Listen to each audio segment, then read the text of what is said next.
Bueno, para los que no me conocen, yo soy vocero del equipo de infraestructura del programa de gobierno Johannes Kaiser y líder del programa de vivienda y urbanismo. Eh, Así que ese es el rol principal y eso se da porque a nivel de arquitectura organizacional o la nueva arquitectura gubernamental que se va a implementar, que eh, busca reducir de 25 ministerios a 9. Uno de ellos va a ser la consolidación en el Ministerio de Infraestructura de los ministerios de Obras Públicas, Vivienda y Urbanismo, Bienes Nacionales y Transporte y Telecomunicaciones en el Ministerio de Infraestructura. Eh, a eso obedece el nombre de Plan de Gobierno Infraestructura. Y nuestro lema es: Chile lo construimos en libertad, eficiencia y responsabilidad, basado en nuestros principios, obviamente, del Partido Nacional Libertario. La sesión anterior vamos a hacer un breve resumen. Vimos uno de los ejes de trabajo, que es el número 2, que estaba relacionado a los incentivos financieros basados en el libre mercado. Eso fue lo que nosotros vimos la semana pasada. No vamos a ver lo que vimos en la primera sesión de infraestructura.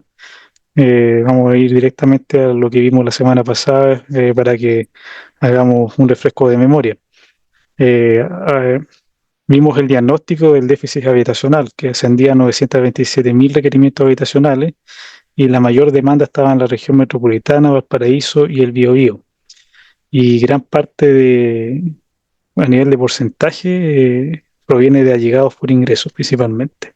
Entonces ahí vemos la clasificación del déficit en materia de requerimientos: hogares allegados 591.000 y viviendas que ya son irrecuperables 337.000. También lo que vimos la semana pasada es empezar a entender cómo se compone el déficit, qué es lo que se entiende por déficit habitacional. Y ahí lo que yo les comentaba era que se dividían dos clasificaciones principales. Esto otra, según lo del Ministerio de Vivienda y Urbanismo, por si acaso. Está el déficit cuantitativo y el déficit habitacional cualitativo. El déficit cuantitativo mide específicamente la cantidad de viviendas nuevas que se requieren para albergar. Ahí les comenté que habían 4 subclasificaciones también que componían el déficit cuantitativo, que era viviendas irrecuperables, hogares allegados, viviendas en hacinamiento que no eran ampliables y núcleos allegados hacinados. Entonces también les comenté que había un déficit habitacional cualitativo que no era muy mencionado porque algunas veces públicamente tal vez entendemos que el déficit son las unidades de vivienda, pero también hay un déficit cualitativo que está relacionado a otro tipo de problemas, como los materiales de la vivienda, problemas de hacinamiento y viviendas que no tienen acceso a servicios sanitarios básicos. Entonces, vimos eso la semana pasada, esa clasificación de ambos déficits, los tipos de esos dos déficits, para entender cuando nos hablen de déficit habitacional, cómo se clasifican estos. Es muy importante saber diferenciar aquello, porque el déficit total, bueno, hay distintos tipos de estadísticas, pero es la combinación de ambos déficits. ¿Cuáles son las propuestas que vimos en profundidad o en mayor detalle? Fue los incentivos financieros basados en el libre mercado. Nos fuimos a la parte del mercado inmobiliario y las medidas tributarias específicas como la eliminación del IVA a la primera vivienda, donde ahí lo que buscamos principalmente es volver al sistema que había anterior a la reforma de Michelle Bachelet, donde había una exención de impuestos del 65% para las empresas constructoras, la eliminación de las contribuciones, las tasas de interés rebajadas para las pymes y progresivamente una baja al 10% para mi pyme y al 15% respectivamente para las grandes empresas. Y también la reintroducción del FUS para que la inversión que hagan las constructoras obviamente no tengan que pagar impuestos. Con ese incentivo obviamente esperamos reducir el costo de la vivienda entre un 14 y un 17%, y aumentar obviamente la demanda cercana al 20% en la venta directa de las viviendas. Actualmente recordemos que hay un déficit, que hay un stock de viviendas cercana a los 105.000 unidades y se están vendiendo trimestralmente del orden de los 8.000 a 10.000 unidades. O sea, hay un stock importante de viviendas que no se están vendiendo y que las inmobiliarias han tenido que reinventarse arrendando las unidades para poder sobrevivir en estos momentos. Ahora, como les comentaba en esta primera parte, les dije que iba a mover el punto de erradicación de tomas mediante la protección de la propiedad privada. Esta corresponde al séptimo eje de trabajo que nosotros hemos desarrollado como equipo programático, y en base a la necesidad de hacernos cargo del problema de los asentamientos irregulares de los campamentos y todos los problemas que con ellos están trayendo en materia de seguridad, seguridad urbana, en materia de criminalidad también y delincuencia. Así que vamos a ir profundizando en este tema en esta sesión. Vamos a vivir una primera parte de qué es un campamento. Vamos a ver estadísticas de cómo se componen, cómo han ido creciendo con el tiempo y las soluciones que nosotros como equipo programático vamos a presentar. ¿Qué son los campamentos? Estas son definiciones hechas por Techo Chile, que hace el estudio del Catastro Nacional de Campamentos. Entonces ellos definen los campamentos como un grupo de 8 más familias que conforman una unidad socioterritorial sin acceso regular al menos a uno de los servicios básicos, como el servicio de sanitario, el agua potable y la energía eléctrica.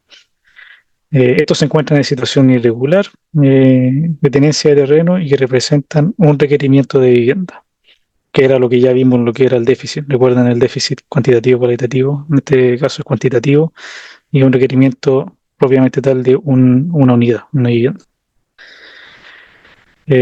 Aquí estamos desagregando los requisitos para ser considerado un campamento. Como decía ahí, ya más profundidad, contar con 8 más familias habitando en el lugar, en una unidad socioterritorial de viviendas que son contiguas, que presentan continuidad espacial y que cuentan con una identidad colectiva. O sea, ya de 8 más familias ya en un terreno irregular se podría ya considerar un campamento. También el otro requisito es que la tenencia del terreno sea irregular, eh, considerando los terrenos arrendados sin contratos, cedidos, que sean de propiedad privada, municipal, estatal, ocupadas de hecho. Terrenos básicamente ahí ocupados de forma irregular. El tercer punto de requisito es que hay un acceso irregular a uno más servicios básicos. Era lo que les comentaba, el tema de la electricidad, el agua, servicios sanitarios. En materia de electricidad, es no disponer de energía eléctrica o que se esté colgado básicamente del medidor. Eso principalmente cuando ya se considera algo irregular en materia de electricidad. En materia de agua, que hay una extensión irregular desde una red pública, con medidores compartidos desde un pozo, una noria, desde un río también, vertiente, estero, un camino aljibe, u otra red que sea distinta a la red pública, un menor individual, eso es importante.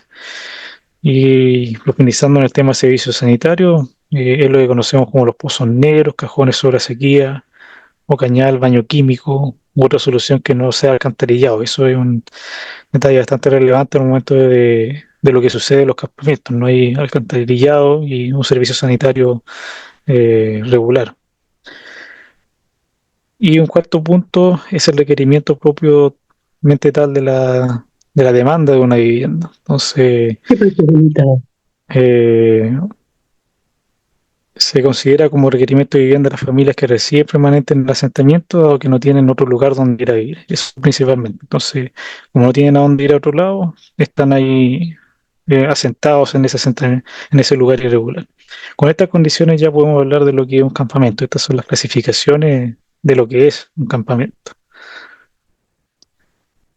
Acá ya viendo la parte del diagnóstico en este gráfico, vemos la evolución histórica de los campamentos, de la campamentación en Chile. Si se dan cuenta, del año 2020 en adelante, la curva empieza, o sea, estaba más o menos plana del año 2017 al año 2018, 19. Pero ya del 2020 en adelante esto empieza a crecer exponencialmente, o sea, empieza a tener una curva más empinada. Eso quiere decir que en este gobierno se ha sentado el asunto de los campamentos. Ahí vemos en el gráfico rojo por cantidad de familias y el gráfico azul por cantidad de campamentos. Entonces nos damos cuenta de que ha aumentado la cantidad de familias que han llegado a los campamentos a vivir. Y también han aumentado la cantidad de campamentos. Es un dato sumamente importante y darnos cuenta de ver de que hay un quiebre, digamos, una tendencia que era bastante plano hasta el año 2018-2019. De 2020-2021 se genera ese quiebre y empieza a crecer de forma empinada esa curva. Es decir, hubo una aceleración en, en los campamentos, en el número de campamentos y en el número de familias que empezaron a radicarse en estos asentamientos. Es un dato muy importante que tiene mucha relación obviamente con la inmigración masiva, tiene relación también con las situaciones económicas de nuestro país. En materia de distribución, acá en el siguiente mapa de Chile vemos cómo se distribuyen los campamentos a nivel nacional. Si se dan cuenta, el color más oscuro, donde hay una franja de 229 a 335 campamentos, la mayor cantidad está en la región de Valparaíso, como pueden ver. La región metropolitana tiene 153, en el norte también vemos una alta cantidad de campamentos. Eh, Como pueden ver, Valparaíso, Biobío, Antofagasta, la región metropolitana y Atacama. Eh, y ya a nivel de familia, el número igual hay una especie de correlación. Donde hay mayores campamentos, hay mayores cantidades de familias también habitando en aquellos. Como pueden ver en Valparaíso y Santiago, hay una gran cantidad de familias viviendo en situación de campamento a nivel nacional. Esto es dramático, o sea, la cantidad de familias ha aumentado en un 156% entre el 2019 y la franja del 2024-2025. Esto es el reflejo, obviamente, de una crisis en el acceso a la vivienda. Eh, que el 51% aproximadamente de las familias que viven en campamentos se han formado después del año 2010 también, ojo con eso, y el 19% después del año 2020. Entonces aquí hay causas estructurales en materia habitacional que no han sido logrados ser atendidas de cierta forma. Pero como les comento, tengamos siempre en consideración el factor de la inmigración que más adelante va a mover ese dato importante. Acá vemos a nivel ya más geoespacial la subdivisión de un macrocampamento en la comuna de Antofagasta. Y se dan cuenta, estamos hablando de verdaderas pseudo ciudades construidas en los cerros de Antofagasta. O sea, que esto se está replicando en todo el país, en varias regiones. En varias regiones tenemos, como en Lampa, como ya habíamos conversado, verdaderas ciudades que se están asentando en territorio de forma irregular. En Valparaíso, por ejemplo, San Antonio. Tenemos campamentos con 10.000 familias. eh, Eso es bastante. Y acá el dato que les comentaba, la evolución del número de familias migrantes en campamentos. Esto también ha tenido un aumento significativo desde el año 2015. Si se dan cuenta, eh, hasta el rango 2024-2025, hay 120.584 familias migrantes viviendo en esos campamentos. Eh, Totales, perdón, y 47.000 familias migrantes en campamento. Entonces tenemos un aumento significativo desde el año 2015 al año 2025. O sea, imagínense, estábamos en 2.400 familias y subimos 47.000 familias en materia de campamento. Así que el dato es bastante revelador en la materia de la migración. Y este es un dato que nosotros ya hemos transparentado bastante, el porcentaje de familias migrantes de campamentos, viviendo en campamentos a nivel territorial. Si se dan cuenta, en la región metropolitana el 61,5% de las familias que viven en un campamento son familias migrantes. Tenemos también en el norte, en Tarapacá, Antofagasta, también números cercanos al 60%. En Aysén un 51%. O sea, en algunas regiones, en la mayoría de las regiones del país, el factor de inmigración es sustancialmente significativo, es significativo, o sea, totalmente. O sea, como les comento, en la región metropolitana el 61% de las familias que viven en campamentos son inmigrantes y la mayoría, ojo, en situación irregular, eso es sumamente importante. Los motivos que hacen que las familias lleguen a los campamentos son los que podemos ver en este gráfico, donde una de las motivaciones que las personas contestan en la encuesta por el alto costo de los arriendos, por los bajos ingresos, producto del trabajo. Algunos están en cesantía y otros por necesidad de independencia, dejar de estar allegados en otros lugares. Esos son los motivos que dan las personas que viven en un campamento, por si acaso. Eh, para ir a sentarse a esos lugares irregulares. El siguiente gráfico de torta lo que nos muestra es la forma de acceso a un sitio en el momento de la formación del campamento. O sea, Si se dan cuenta, el color azul de 76% es una ocupación de un sitio sin pagar. Entonces, la mayoría de la gente llega y se toma un sitio y no paga nada, porque hay otro tipo de asentamientos como loteo, arrendo de sitios que son irregulares, ilegales, y loteo, venta de sitios. Eh, Obviamente, eso en un asentamiento irregular es lo que están utilizando las organizaciones criminales para lotear y vender los terrenos de privados o terrenos fiscales también. Entonces, hay verdaderas mafias criminales dentro de lo que es la organización de los campamentos, cómo están loteando, cómo están vendiendo y cómo están arrendando dichos terrenos. Aquí podríamos tener distintas visiones, obviamente que los criminales se aprovechan, digamos, de la gente que anda buscando dónde quedarse y empiezan a lotear y vender terrenos que no son de ellos y la gente llega a sus lugares. Pero igual nosotros tenemos una visión clara como nacional libertario, eso quiero ser enfático. Nosotros somos partidarios de la aplicación rigurosa de la ley y el cuidado estricto de la propiedad privada, como lo vamos a ver más adelante. Acá ya vemos específicamente la región metropolitana, eh, cómo se distribuye a nivel comunal los campamentos y las familias por comuna. Y aquí ya vemos que Lampa es la comuna que tiene mayor cantidad de familias en situación de campamentos.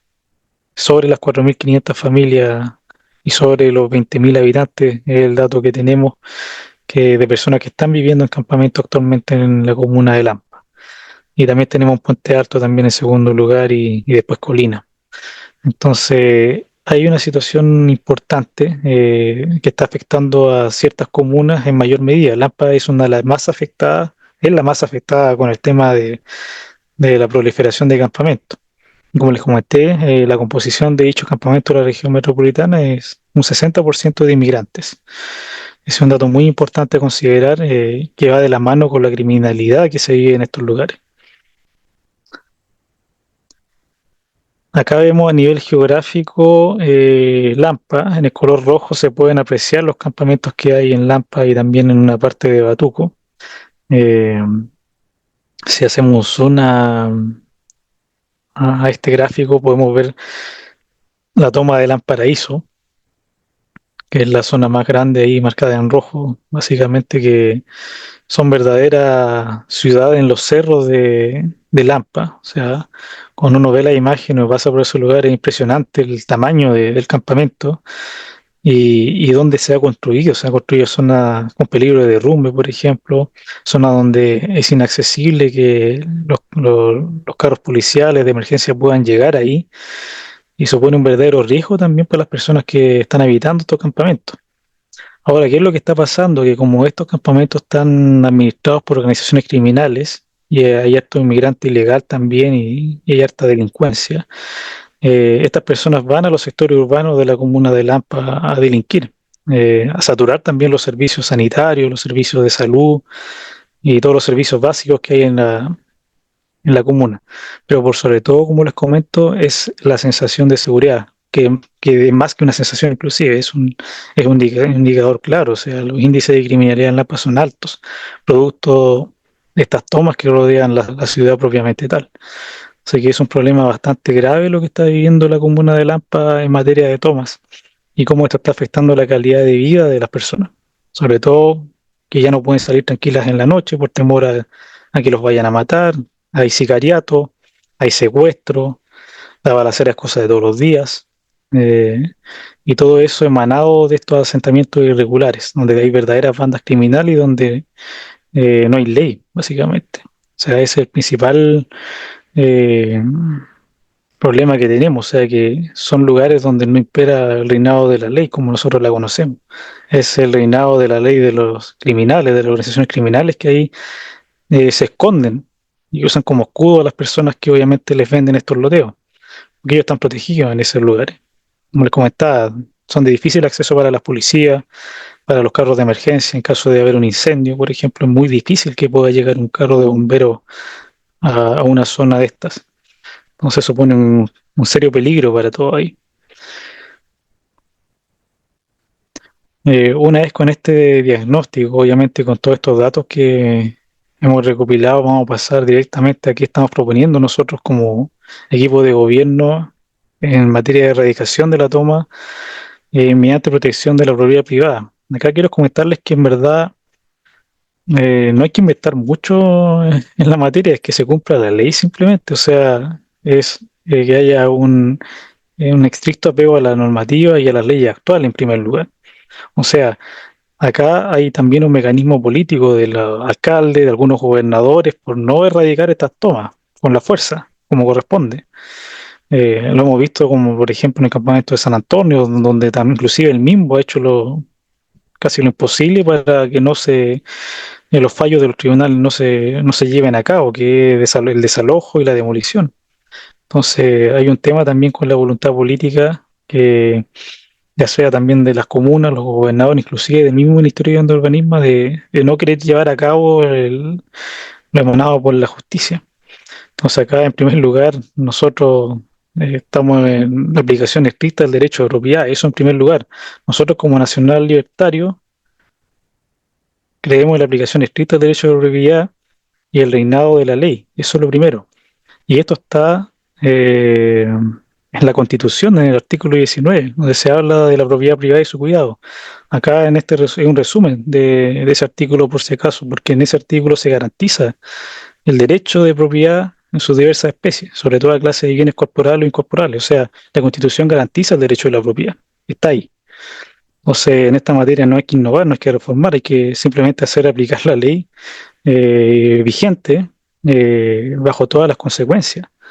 Acá lo que han hecho los gobernadores o operadores del mismo, alcaldes, es no aplicar la ley simplemente, cuando tienen que aplicarla, cuando ya un tribunal ha emitido un juicio en materia de toma y lo que hacen es aplazar esta situación. Eh, Otro de los puntos que menciona el artículo es que nadie puede ser privado de su propiedad sino en virtud de una ley que autorice la expropiación por causa de utilidad pública o interés general. Aquí estamos hablando de las expropiaciones típicas que hay en materia, por ejemplo, infraestructura crítica, ampliación de caminos. Eh, Muchos se agarran también de esta situación para fomentar la expropiación de los terrenos tomados. Por ejemplo, el tema de San Antonio, hay mucho debate y en varios predios también que están tomados de la expropiación de esos predios para, a través del sistema de subsidios, pasárselo a las personas que se han tomado el terreno. Ahora, eso sería una pésima señal para nuestro país y lo único que haría es generar un incentivo para que haya más asentamiento irregular, porque ya sabemos que el Estado va a ceder ante la irregularidad, porque el Estado no está ejerciendo la fuerza de la ley, para erradicar estas tomas. Eh,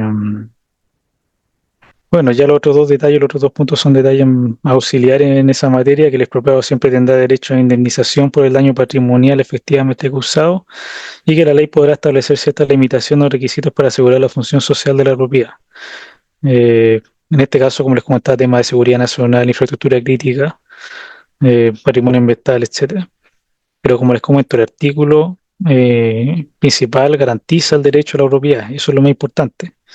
Eso prima por sobre otro tipo de derechos que se han discutido. Recordemos aquí algo súper fundamental.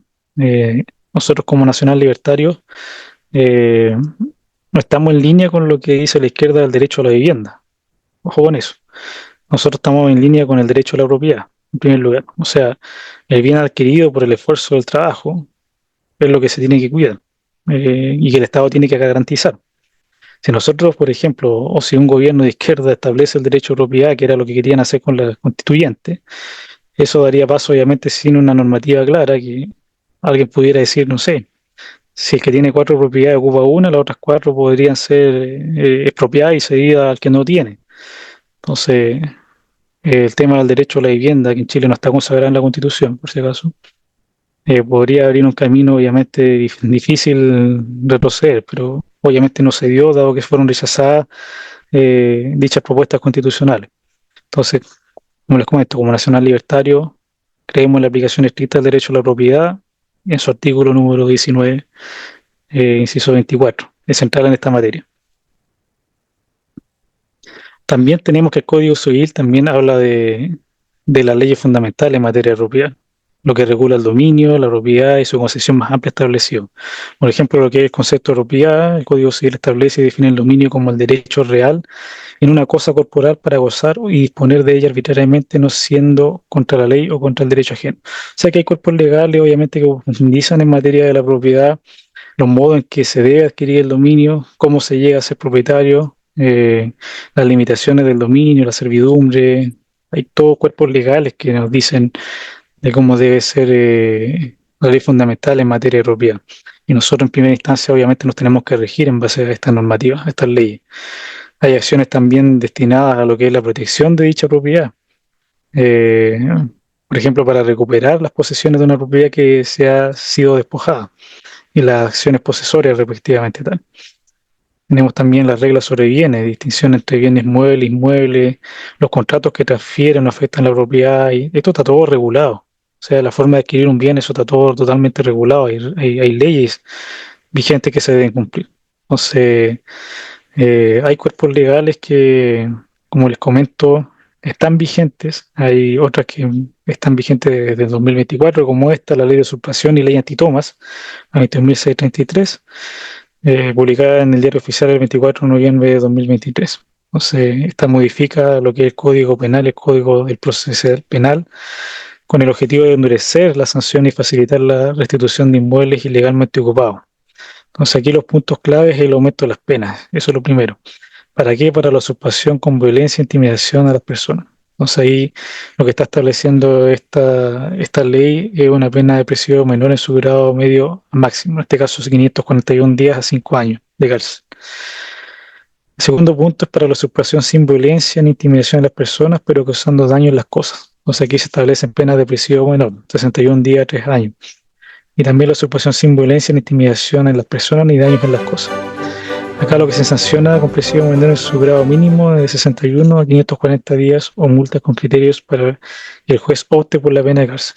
Esto, como les comento, es la ley vigente. Aquí no estamos inventando nada nuevo, solamente estamos propendiendo la aplicación estricta del derecho a la propiedad. Ahora sí les puedo comentar que nosotros como equipo programático ya hemos trabajado en la modificación de ciertos artículos que por un tema obviamente estratégico no puedo mencionarles qué artículos vamos a modificar, pero el objetivo de dichas modificaciones va a ser aún más estricta eh, las penas. O sea, estamos hablando de órdenes de demolición entre 24 y 48 horas, por ejemplo, en la modificación de ciertos artículos legales. Fortalecimiento, obviamente, como vamos a ver más adelante, de los sistemas de seguridad. Pero nosotros estamos también haciendo una propuesta en materia de modificar ciertos artículos para agilizar estos trámites, para que sea más rápido los desalojos y las demoliciones. Tenemos también en la misma ley de usurpaciones más conceptos como la flagrancia permanente, que son, digamos, el aspecto más controversial, que la ley establece que se entenderá que el delito de usurpación es una flagrancia permanente mientras la ocupación ilegal se mantenga. Bueno, ¿qué significa eso? Que las policías están facultadas para detener a los ocupantes en cualquier momento mientras persista la ocupación, sin necesidad de una orden judicial previa, lo que facilita el desalojo. Ahora, esto es obviamente controversial por la medida radical, obviamente, que permite eh, estos aspectos.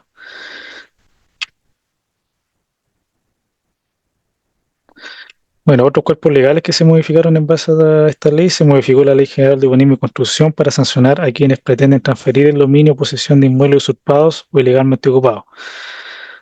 Esto es una locura, o sea, aquí estamos hablando de fraude inmobiliario, de personas que se toman los terrenos y después pretenden transferir el dominio de dicho inmueble usurpado ilegalmente. Ha pasado, o sea, hay registros de aquello.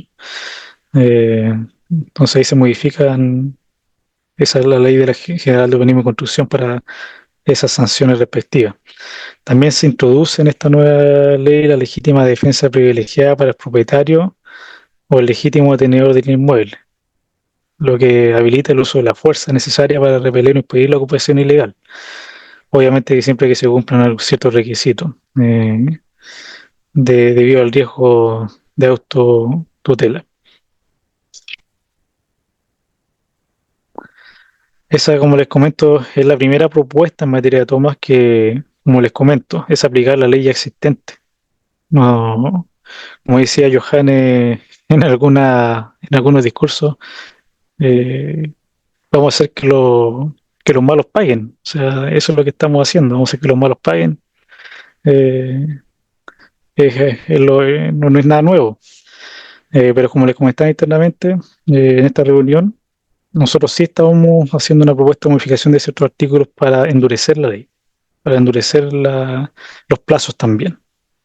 Como les comento, como Nacional Libertario nos basamos en el derecho, en la aplicación estricta del derecho a la propiedad. Eso es la premisa más importante, por lo que nos oponemos totalmente a las tomas de terrenos. La segunda medida que es necesaria para poder llevar a cabo esto, o sea, tenemos claro de que hay una escasez de fuerzas de orden y seguridad para poder llevar a cabo, obviamente, esto. O sea, estamos hablando de miles de familias, miles de personas que están en asentamientos irregulares.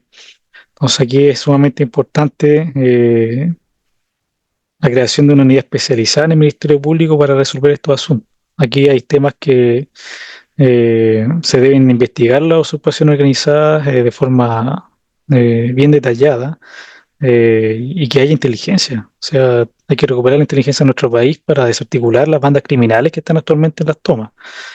Eh, Analizar esas redes criminales, un control judicial para garantizar el respeto de los derechos fundamentales. O sea, hay que dotar a nuestra fuerza policial de mayores recursos para poder hacer frente a esta situación. Eh, También estamos proponiendo la capacitación obligatoria, implementar programas de formación a la aplicación de la ley número 21.633 y ejecución de demoliciones, con énfasis en la protección de los derechos de los niños también y el manejo de conflictos en contexto de vulnerabilidad, que también tenemos que tener claro que el niño entre medio de esto, obviamente la fuerza tiene que ser bien dirigida y aplicada, o sea, hay niños que viven en las tomas y no es culpa de los niños estar viviendo ahí tampoco. O sea, aquí hay bastante detalle en ese punto que tenemos que tener en consideración y lo estamos considerando.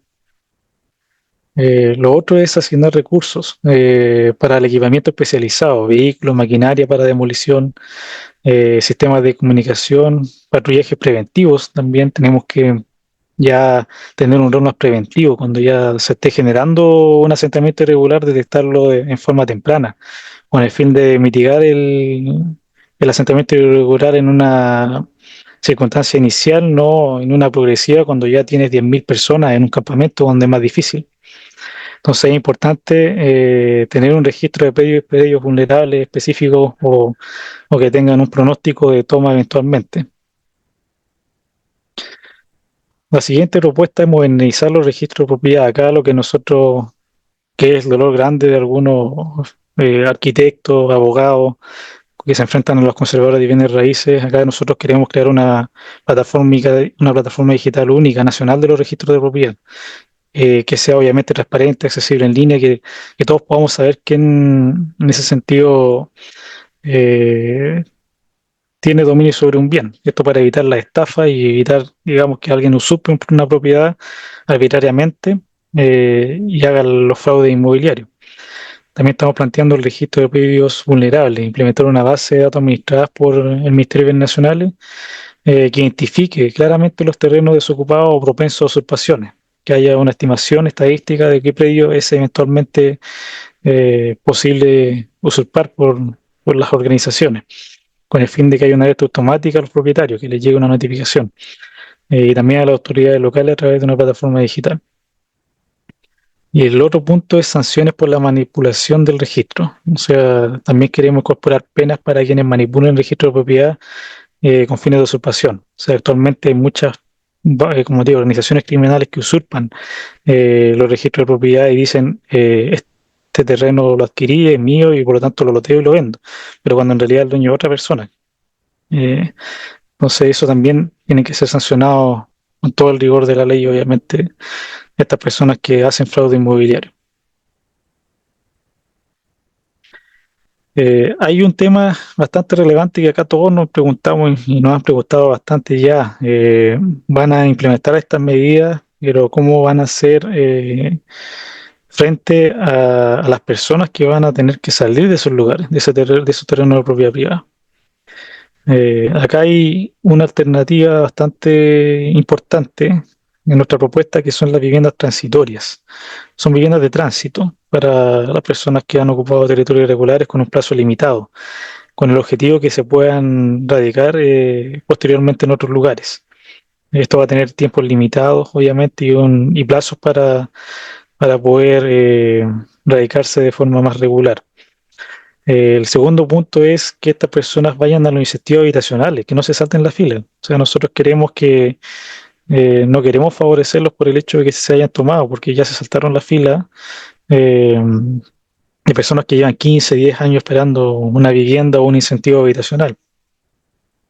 Entonces queremos igual que ellos ingresen al sistema como corresponde, de forma transparente, sin saltarse obviamente el camino y que postulen a esos incentivos que hay actualmente.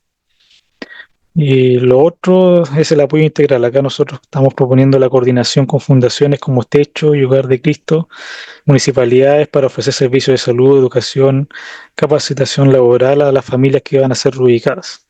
Acá es sumamente importante esa coordinación entre ONG o instituciones privadas eh, que quieran obviamente aportar en esta reubicación de las familias que van a ser desalojadas de estas tomas, de estos campamentos obviamente usurpados.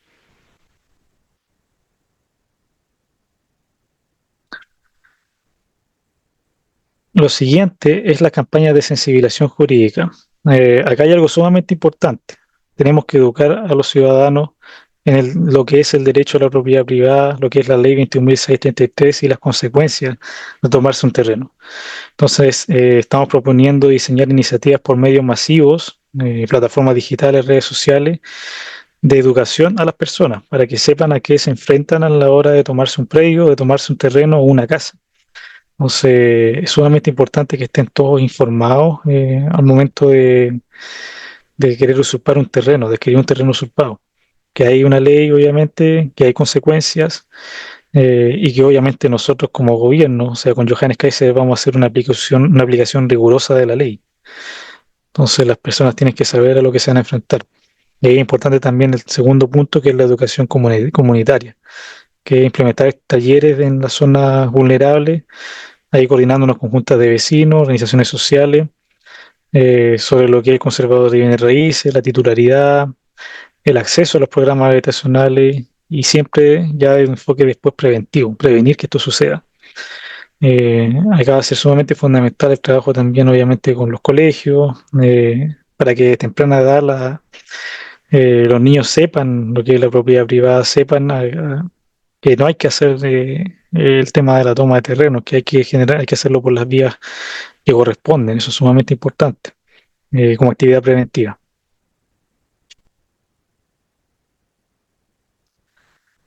Una materia importante que ya ha sido mencionada por nuestro candidato en materia de prevención son los sistemas de monitoreo. Actualmente hay países que ya están monitoreando los asentamientos irregulares de manera satelital. Eh, o sea, son capaces de, a través de los sistemas de imagen, aquí lo que estamos hablando es básicamente de inteligencia artificial, utilizarla para cosas productivas, obviamente. Nosotros principalmente nos inclinamos para los temas satelitales. O sea, hay una fotografía, obviamente, que se analiza con algoritmos y nos permite detectar el crecimiento de asentamientos irregulares en el tiempo. Más que los drones, que son un poco más caros. No tiene mucho sentido, más rápido y sencillo con imágenes satelitales. Entonces ahí lo que proponemos obviamente es detectar ocupaciones incipientes en sus primeras fases y en ese momento obviamente aplicar la ley. O sea, no esperar a que ya el campamento llegue a las 10.000 personas o 10.000 familias para erradicarlo. Esto tiene que ser en un momento temprano de la generación del campamento o del asentamiento irregular. Por ejemplo, ahí vemos en la imagen, esto es en Brasil, como les contaba. A la segunda semana vemos una X cantidad, obviamente los sistemas monitorean completamente y contabilizan, y a la séptima semana ya se está llenando completamente de asentamiento de construcciones, esa área específica. Entonces eso va a permitir generar estas tempranas en materia con las plataformas digitales, sistemas de notificaciones, con el objetivo de que se alerte anticipadamente a los organismos de la generación de un asentamiento irregular. Esto es tecnología, es sumamente importante aplicar la tecnología que hay actualmente para monitorear la generación de nuevos asentamientos irregulares. Entonces ahí nosotros estamos planteando en esa materia, como les comentaba, el monitoreo a través de satélites y a través de algoritmos de inteligencia artificial para ir monitoreando el crecimiento y de forma temprana erradicarlos. O sea, nuestra misión obviamente es prevenir una vez que ya se proceda a la política de desocupación para que no se vuelvan para que no vuelva a proliferar esto. Y también la vigilancia comunitaria. Acá es súper importante la ayuda también de las comunidades y la municipalidad eh, que puedan estar informando constantemente de las situaciones que pasan en su territorio. O sea, que la comunidad informe, bueno, yo sé que lo hacen igual, pero no son muy tomadas en cuenta, pero que realmente los municipios tomen en cuenta a las comunidades cuando le están informando que se tomaron un terreno, por ejemplo, porque es mucho más sencillo que la toma prolifere cuando se ataca de inmediato. O sea, una vez que haya un indicio de la toma de un terreno de la usurpación, lo más viable es atacar de inmediato la situación y evitamos que eso prolifere. Eh, entonces, esa es la última propuesta en materia de erradicación de tomas, son los sistemas de monitoreo con los cuales vamos a prevenir y vamos a estar identificando el crecimiento de, de los asentamientos irregulares. Bueno, esa es lo que les tenía para compartir el día de hoy. Eh, Como les comento, aquí es clave que cuando los incentivos, es un lema que tenemos también alineado, los individuos actúan en libertad, por eso no necesita imposición. Parte de lo que es estar bien alineado y la actuación en libertad es el cuidado del derecho a la propiedad. O sea, es un lema bastante importante en nuestra campaña, en el programa de Johannes Kaiser, y es lo que tenemos que hacer que prevalezca. O sea, acá, por ejemplo, lo que está pasando es que el derecho a propiedad en verdad del otro sector político es lo que menos importa. O sea, ellos quieren tenernos sin propiedades, sin que seamos dueños eh, y quieren tenernos obviamente encarcelados en ese estado subsidiario. O sea, a estos gobiernos les conviene la situación de toma, que haya más toma, más gente que controlar, más votos, por ejemplo, para los alcaldes que mantienen ahí el poder, prometiéndole a la gente, oye, no, si vamos a regularizar, vamos a comprarlos, vamos a subsidiarles, vamos a entregar los sitios. Eso prometen los alcaldes y los gobernadores también. Entonces, bueno, y el mismo también se presta para eso con el actual ministro. Es una locura, mientras la ley dice una cosa, ellos están pasándose la ley por otro lado, como les comento, y eh, no aplicando la ley estricta del derecho a la propiedad que está en nuestra constitución, o sea, lo constitucional, es lo que tenemos que cuidar, y con todo el tema del derecho a la propiedad. No permitamos que los gobiernos empiecen a meternos, bueno, que empiecen a meter a la ONU también, bueno, ya el mismo ya involucró a la ONU en el tema de las viviendas, para contarle un poco. Entonces, o No Hábitat, un famoso No Hábitat que hace unos años solamente hacía unos comentarios, ahora ya está involucrado directamente gestionando ciertos proyectos con el mismo.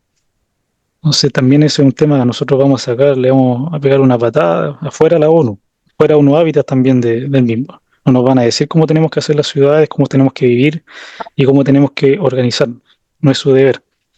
Esto, como digo, es todo un tema político de empezar a instaurar el derecho a la vivienda. Ojo con eso. O sea, el derecho a la vivienda. Nuestro candidato también ya ha dicho, eh, nosotros prevalecemos el derecho a la propiedad, a la vivienda adquirida, con el esfuerzo del trabajo. El derecho a la vivienda da paso para personas que no trabajan, que no hacen, adquieran una vivienda por ciertos medios que no sabemos qué puede ser. Es lo que les comentaba, lo que se hablaba para las constituyentes. O sea, bueno, lo que se hizo también en la Unidad Popular, que se tomaban los predios, los campos, todo el tema. O sea, con el eslogan del derecho a la propiedad, de quitarle a los ricos la expropiación. O sea, cuando empezamos a hablar de eso, a ese estado es al que nos acercamos. Entonces, como Nacional Libertario, como digo, somos enfáticos en el cuidado estricto del derecho a la propiedad. Esa es la base. O sea, si nosotros, como gobierno, junto con Johannes Kaiser, obviamente, aplicamos la ley, como le digo, tal como está, tenemos la capacidad, obviamente, bueno, dotando de más fuerza a la policía, de más capacidades, tenemos la capacidad de erradicar esta situación, aplicando el derecho a la propiedad, porque la ley lo mandata, o sea, es un deber en esta materia. Y estos gobiernos no han querido cumplir con ese deber, obviamente. Hay votos, como les comento, hay temas políticos, los alcaldes, los gobernadores y las mafias también criminales que tienen los campamentos tomados. O sea, hay verdaderas mafias criminales que han entrado en nuestro país, que le abrieron la puerta y administran algunas de estas grandes tomas y llevan la criminalidad y la inseguridad a todas nuestras ciudades. Entonces, parte de eso, obviamente, tienen que ser expulsados, ser devolvidos, ser devueltos a sus países de orígenes. Y ahí tenemos un gran problema ya solucionado. O sea, el 60% al menos de la toma en Santiago ya la tenemos solucionada solamente devolviendo a la gente a sus países. ¿Sí? O sea, ese es un buen dato importante. Lo otro, como les comento, ya es a nivel nacional hacernos cargo del problema, como les comentaba, con las viviendas transitorias, por ejemplo, en colaboración con ONG, fundaciones, etcétera, para después reubicar a las familias y que vayan por la vía regular. Eso es lo importante. Muchas gracias, estimado. Muchas gracias, Pablo, por tu charla, por tu conferencia. Brillante como siempre. Y vamos a ofrecer la palabra para los que le tengan algunas preguntas, de tal manera que, de acuerdo al tiempo que nos disponga Pablo Millar, podamos dar eh, satisfacción a las dudas de los presentes. ¿Alguien quiere levantar la mano? Yo, Ya, hay varios, está un Sí, Gavino, la señorita yo te voy Elisa, diciendo, Fernando, después viene Elsa, Gavino y Alejandro. sí. ya, bueno. Bueno, mi pregunta, don Pablo, es el problema que existe hoy día en Valparaíso. ¿De qué forma se podría solucionar ese problema después del incendio? El gobierno se gastó la plata, estamos Ah, claros. tú hablas de la emergencia de los Sí, incendios. sí, Mira, sí. ahí hubieron varias cosas que pasaron y yo creo que la más grave fue no darle la opción a las personas, siendo que había una cantidad de empresas de la construcción que tenían disponible un stock de viviendas en la región. Entonces, obviamente la ineficiencia del Estado para administrar los recursos de la emergencia habitacional en materia de los incendios es un desastre. O sea, ahí se demuestra la mala capacidad de gestión que tienen estas personas en el ministerio y en el gobierno para solucionar los problemas de la gente. Acá lo que me parece más insólito, sobre que, disculpa que me meta en la parte tan política, es que el presidente de la República se compra una casa de 400 millones, sea una tasa de interés eh, preferencial por tener un sueldo asegurado de por vida, la pensión ahí de los presidentes, mientras la gente en Valparaíso, en Viña del Mar, sigue esperando por una solución habitacional después de los incendios. Es insólito esa disparidad, digamos, en lo que es el presidente de la República actualmente que está haciendo, la imagen que muestra y la burla, digamos, a las familias que están esperando esa solución por una mala gestión. Como les comento, la Cámara chilena ofreció una cantidad de stock de viviendas disponibles que tenía en la región. Esa posibilidad no se les comunicó a las familias. O sea, el gobierno, el Estado manejado por los zurdos, eh, controló, digamos, la opción de que la familia o una persona pueda elegir si esperar a que ellos vengan a resolver el problema o si aceptar una ayuda de disponibilidad de vivienda que está ofreciendo esta constructora.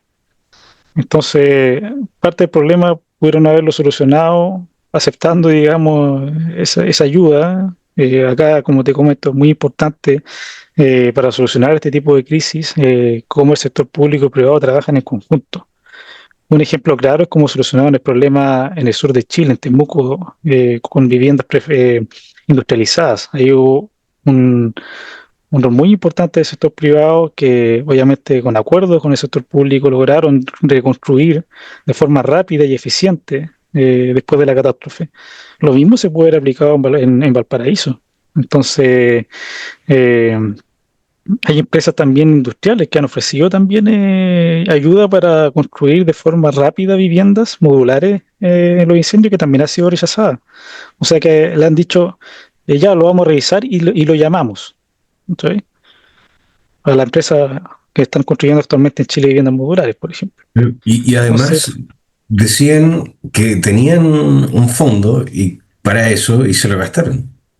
totalmente hay un fondo de emergencia que se lo gastaron para otra cosa. Entonces, eso muestra cómo un sector político de nuestra sociedad es capaz de, digamos, de robarnos, ¿no? Literalmente, porque como digo, todo esto se financia a través de impuestos. O sea, todos los contribuyentes, todos nosotros financiamos estos planes de emergencia, estos fondos de emergencia, y viene acá un gobierno y lo destina para lo que quiere, como les comento. O sea, nosotros le pagamos al presidente de la República, nosotros le pagamos al ministro para que hagan la pega. ¿Sí? O sea, lo mínimo es que presten un buen servicio, que se les juzgue por prestar un servicio, por cumplir por lo que se le está pagando. Ahora, ¿cuánta plata se ha fugado en las fundaciones con Giorgio Jackson en el primer año de gobierno? ¿Cuántos miles de millones de dólares? ¿Sí? Se perdieron ahí. 300 millones de pesos por pintar un mural ahí estúpido, progresista, en las plazas del norte de Chile. Y eso multiplicado. Entonces, digamos, y no hay plata ahora para financiar la reconstrucción ahí de las viviendas del incendio. O sea, es totalmente insólito. Hay plata para comprarle la casa a Allende, hay plata para comprarle la casa a los Elwin, hay plata para expropiar la Villa Baviera, pero no hay dinero para ir a reconstruir unas casas que lo necesitan nuestros compatriotas. Y 13.000 millones a la ONU. Ah, y para más remate, Y no hay financiando la plata para ONU. los hospitales, claro. Entonces no hay plata para los hospitales. O sea, acá es un tema de robo, así, totalmente a todos nuestros ojos, es un robo total, mientras nuestros compatriotas sufren las consecuencias de las malas gestiones de estos gobiernos, de este gobierno. Entonces, eso es lo que nosotros tenemos que darnos cuenta y hacernos conscientes. Aquí plata hay, estimado, sí, eso está más claro. El tema es que están robando, como se ha escuchado en varios lugares.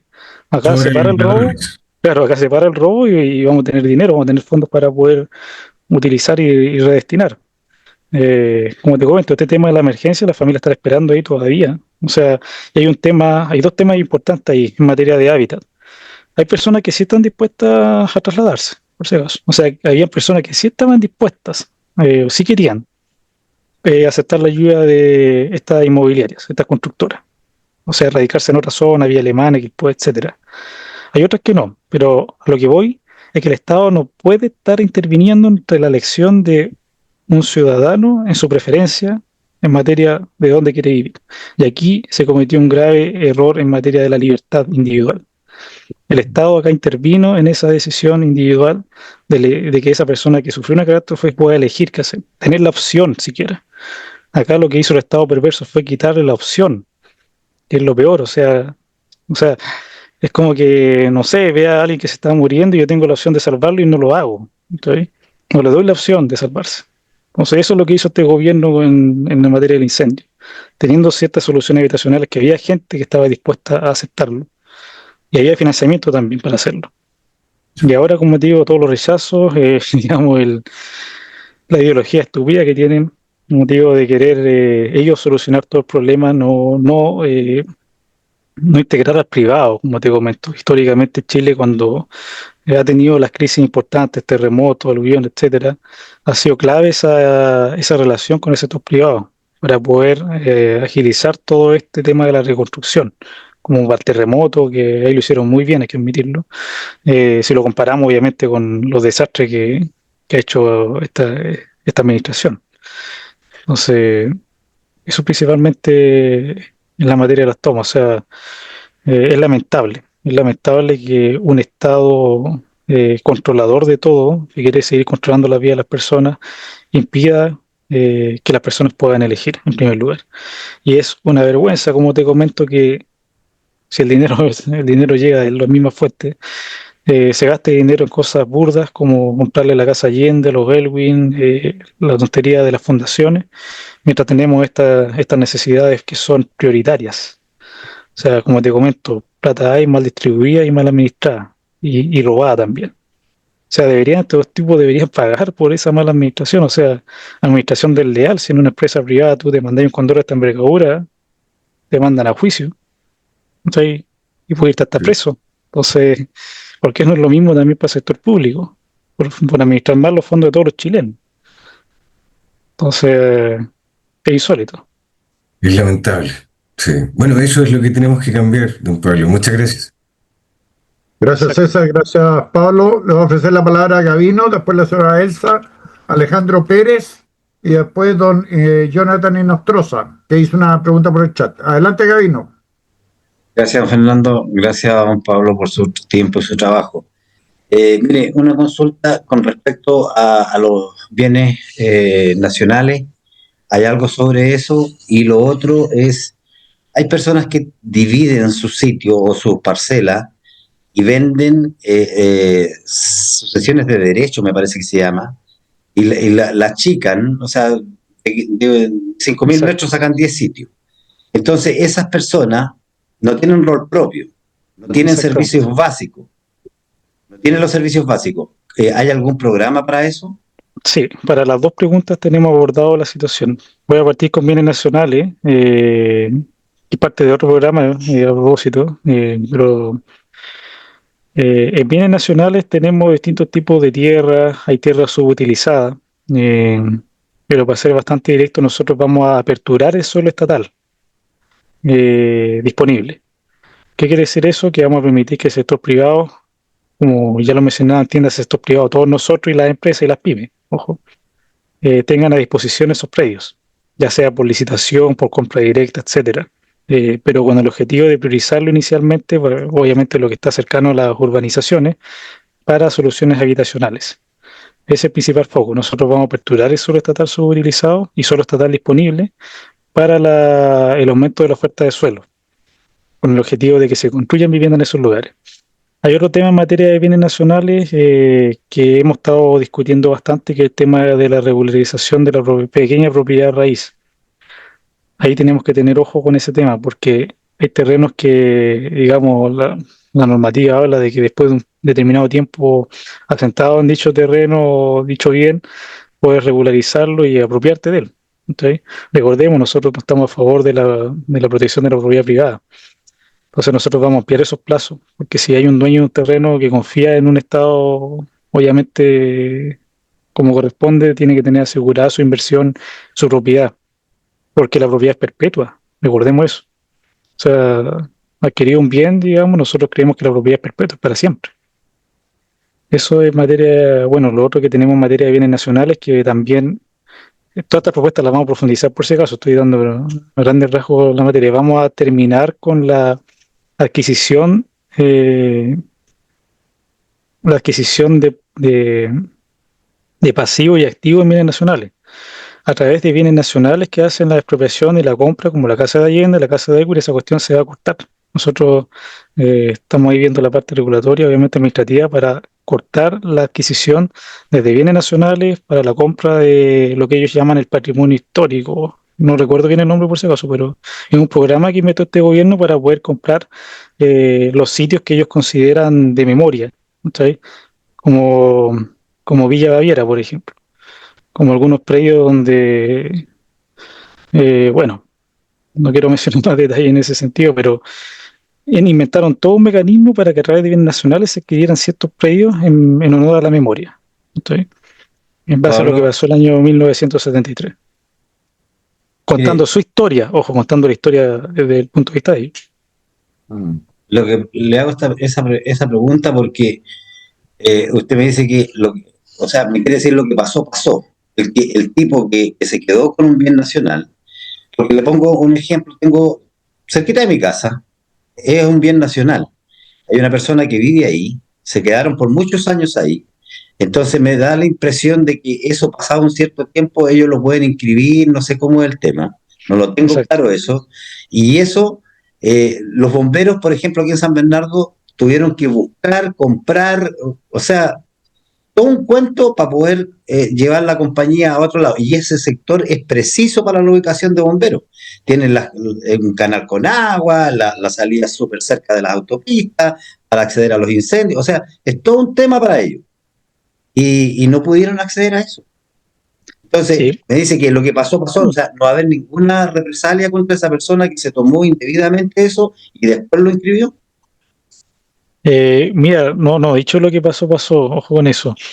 En materia de bienes nacionales, esa apertura, obviamente, hay temas que son críticos, hay temas de infraestructura crítica, como lo comentamos hace unas semanas, y esto tiene relación con la infraestructura crítica hablando, o sea, servicios esenciales como lo es una compañía de bomberos. por ejemplo, eso va a ser prioridad. O sea, si se apertura suelo estatal, entonces, va a ser para inversiones en materia crítica inicialmente. O sea, aparte de lo habitacional, obviamente está la infraestructura crítica. Todo lo que es el tema de bomberos, centros de salud, cárceles inclusive, eso entra en la parte de lo que es crítico para nuestro país. Entonces se va a priorizar obviamente ese tipo de inversiones en los terrenos fiscales. Pero hay que darle productividad, o sea, hay mucho terreno fiscal subutilizado y hay que darle obviamente un curso que sea productivo y que sea que provoque un bienestar social y económico también para todo el sector. Respecto a la toma o a la sentencia, eso también es una especie de usurpación al Estado, a los chilenos, de cierta forma. Todo tiene que hacerse bajo la guía regular, estimado. O sea, no porque sea fiscal yo me voy a ir a sentar ahí porque es fiscal de todos los chilenos y me lo voy a quedar. O sea, ese es el asunto. Nosotros no somos partidarios de aquello, recordemos eso. Esa propiedad de todos los chilenos, así es fiscal en este instante. Entonces, eso no me da derecho de ir a tomarme algo que es de todos los chilenos. O sea, eso en primer lugar. Eh, Así que ahí obviamente se aplica la ley igual que en cualquier tipo de usurpación. Y como te comentaba, los plazos se van a aumentar. Se van a aumentar los plazos que hay actualmente en la regulación de la pequeña propiedad raíz, se van a aumentar aún más. Eh, que es la prescripción respectiva y todo eso. Esos detalles los vamos a ver, yo creo, más adelante, el detalle desagregado de esa propuesta. Por si acaso. Gracias, Pablo. Señora Elsa, por favor. Es la que palabra. le quedó algo, don Fernando, a don Pablo ahí. Ah, El don tema Pablo. le consultaba por la persona que de un paño hace 10 sitios. Ah, perfecto. Sí, tiene toda la razón.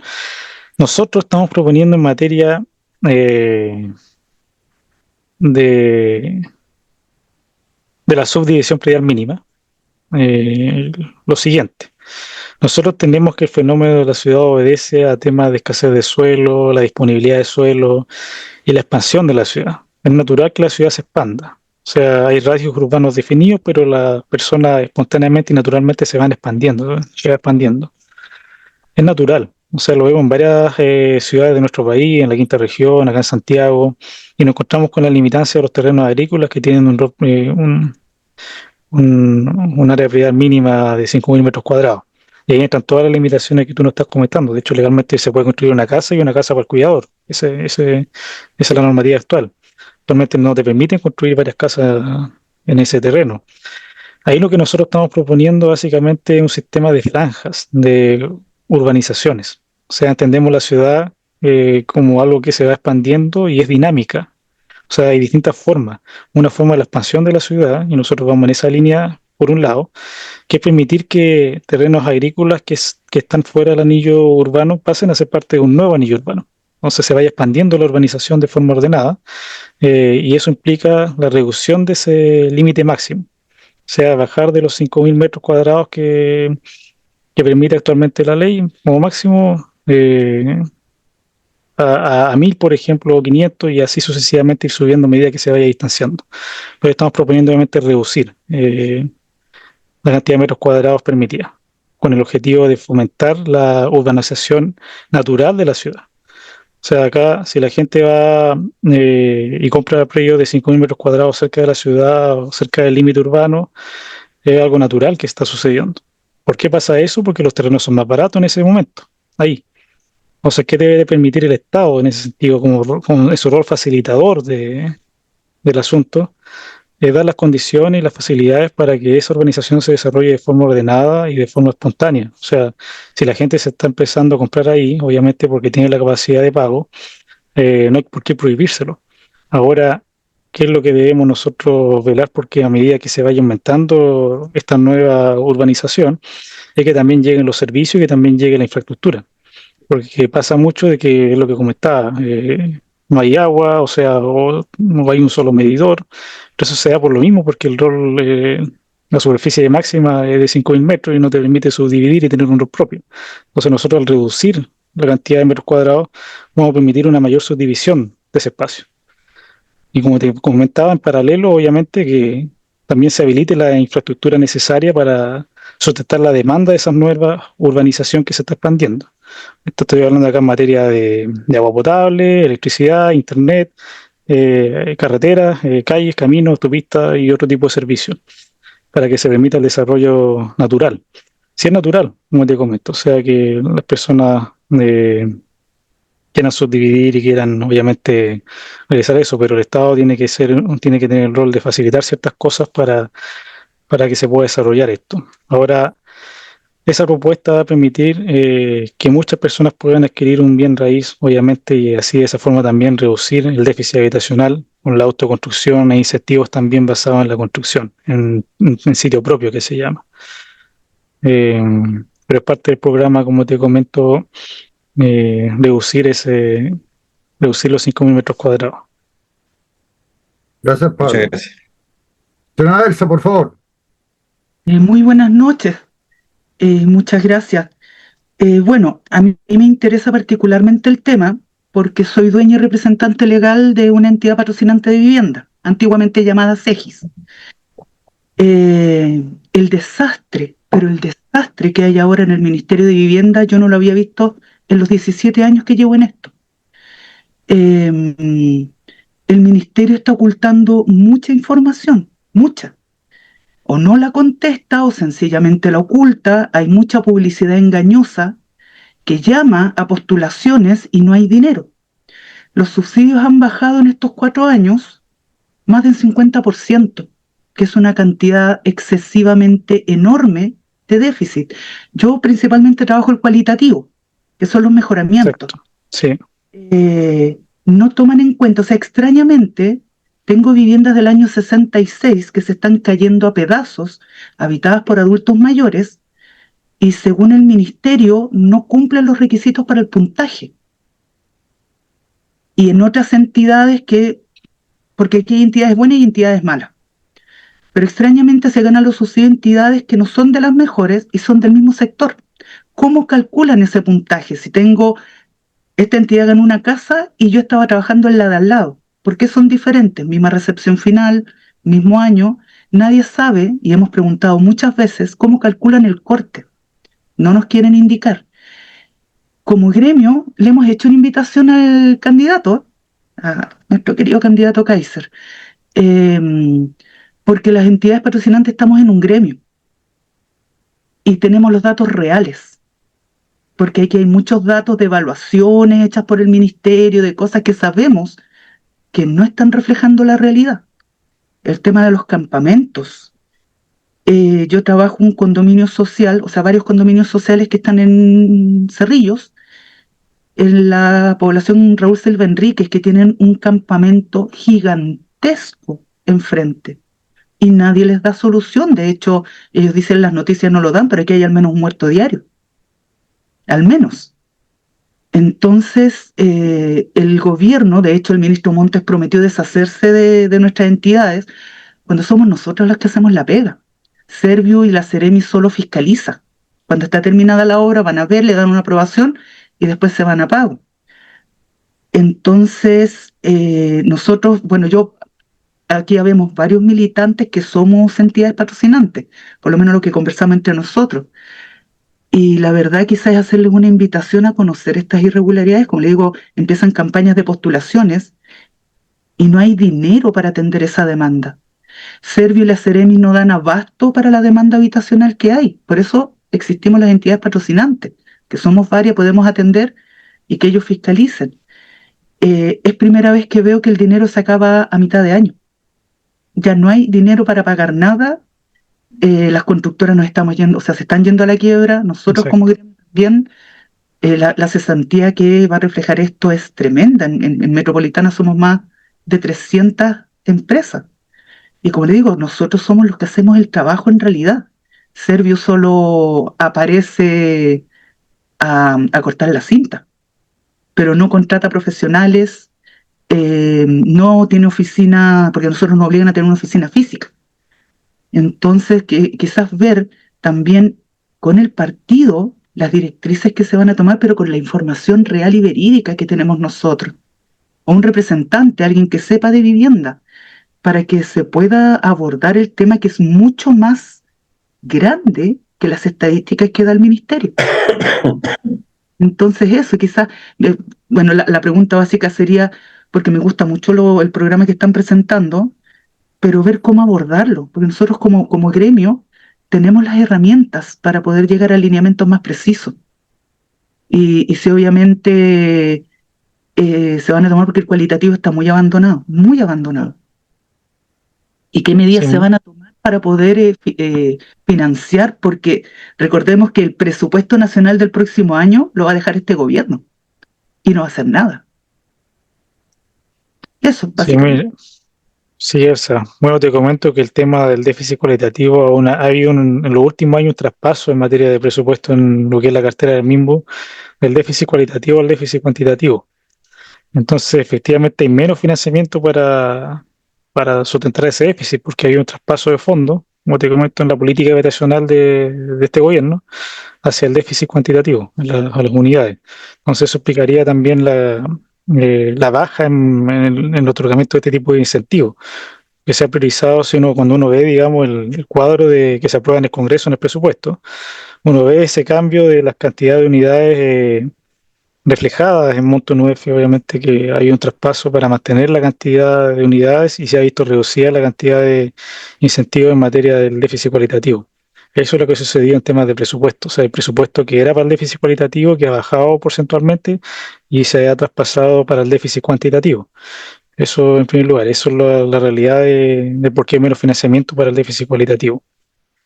Lo que ya es internamente de los serbios, propiamente tal, nosotros hemos identificado a nivel de arquitectura organizacional, organigrama y ciertas relaciones, no vamos a dar nombre, de ciertos conflictos de interés entre constructoras, el serbio, algunos parlamentarios, directores del servicio, Ceremi y sus trabajadores. Entonces, en primer lugar, obviamente, un trabajo tremendo que vamos a tener el próximo año. Es hacer frente a estas redes que hay internamente, que benefician a unos en desmedro de otros, porque eso es lo que pasa. O sea, hay presiones, no sé, de un diputado, por ejemplo, que presiona a un alcalde para tomar una decisión y bueno, se cedió el director de obras, pero no el alcalde, el director de obras, y cede. Entonces eso no puede pasar. O sea, estamos ahí hablando de un tráfico de influencia, presión también importante, beneficio a ciertas empresas en desmedro de otras. Ahí lo que hay que hacer es transparentar toda esta red de relaciones existentes en los servicios con las empresas y también cómo se adjudican dichos beneficios y a quiénes.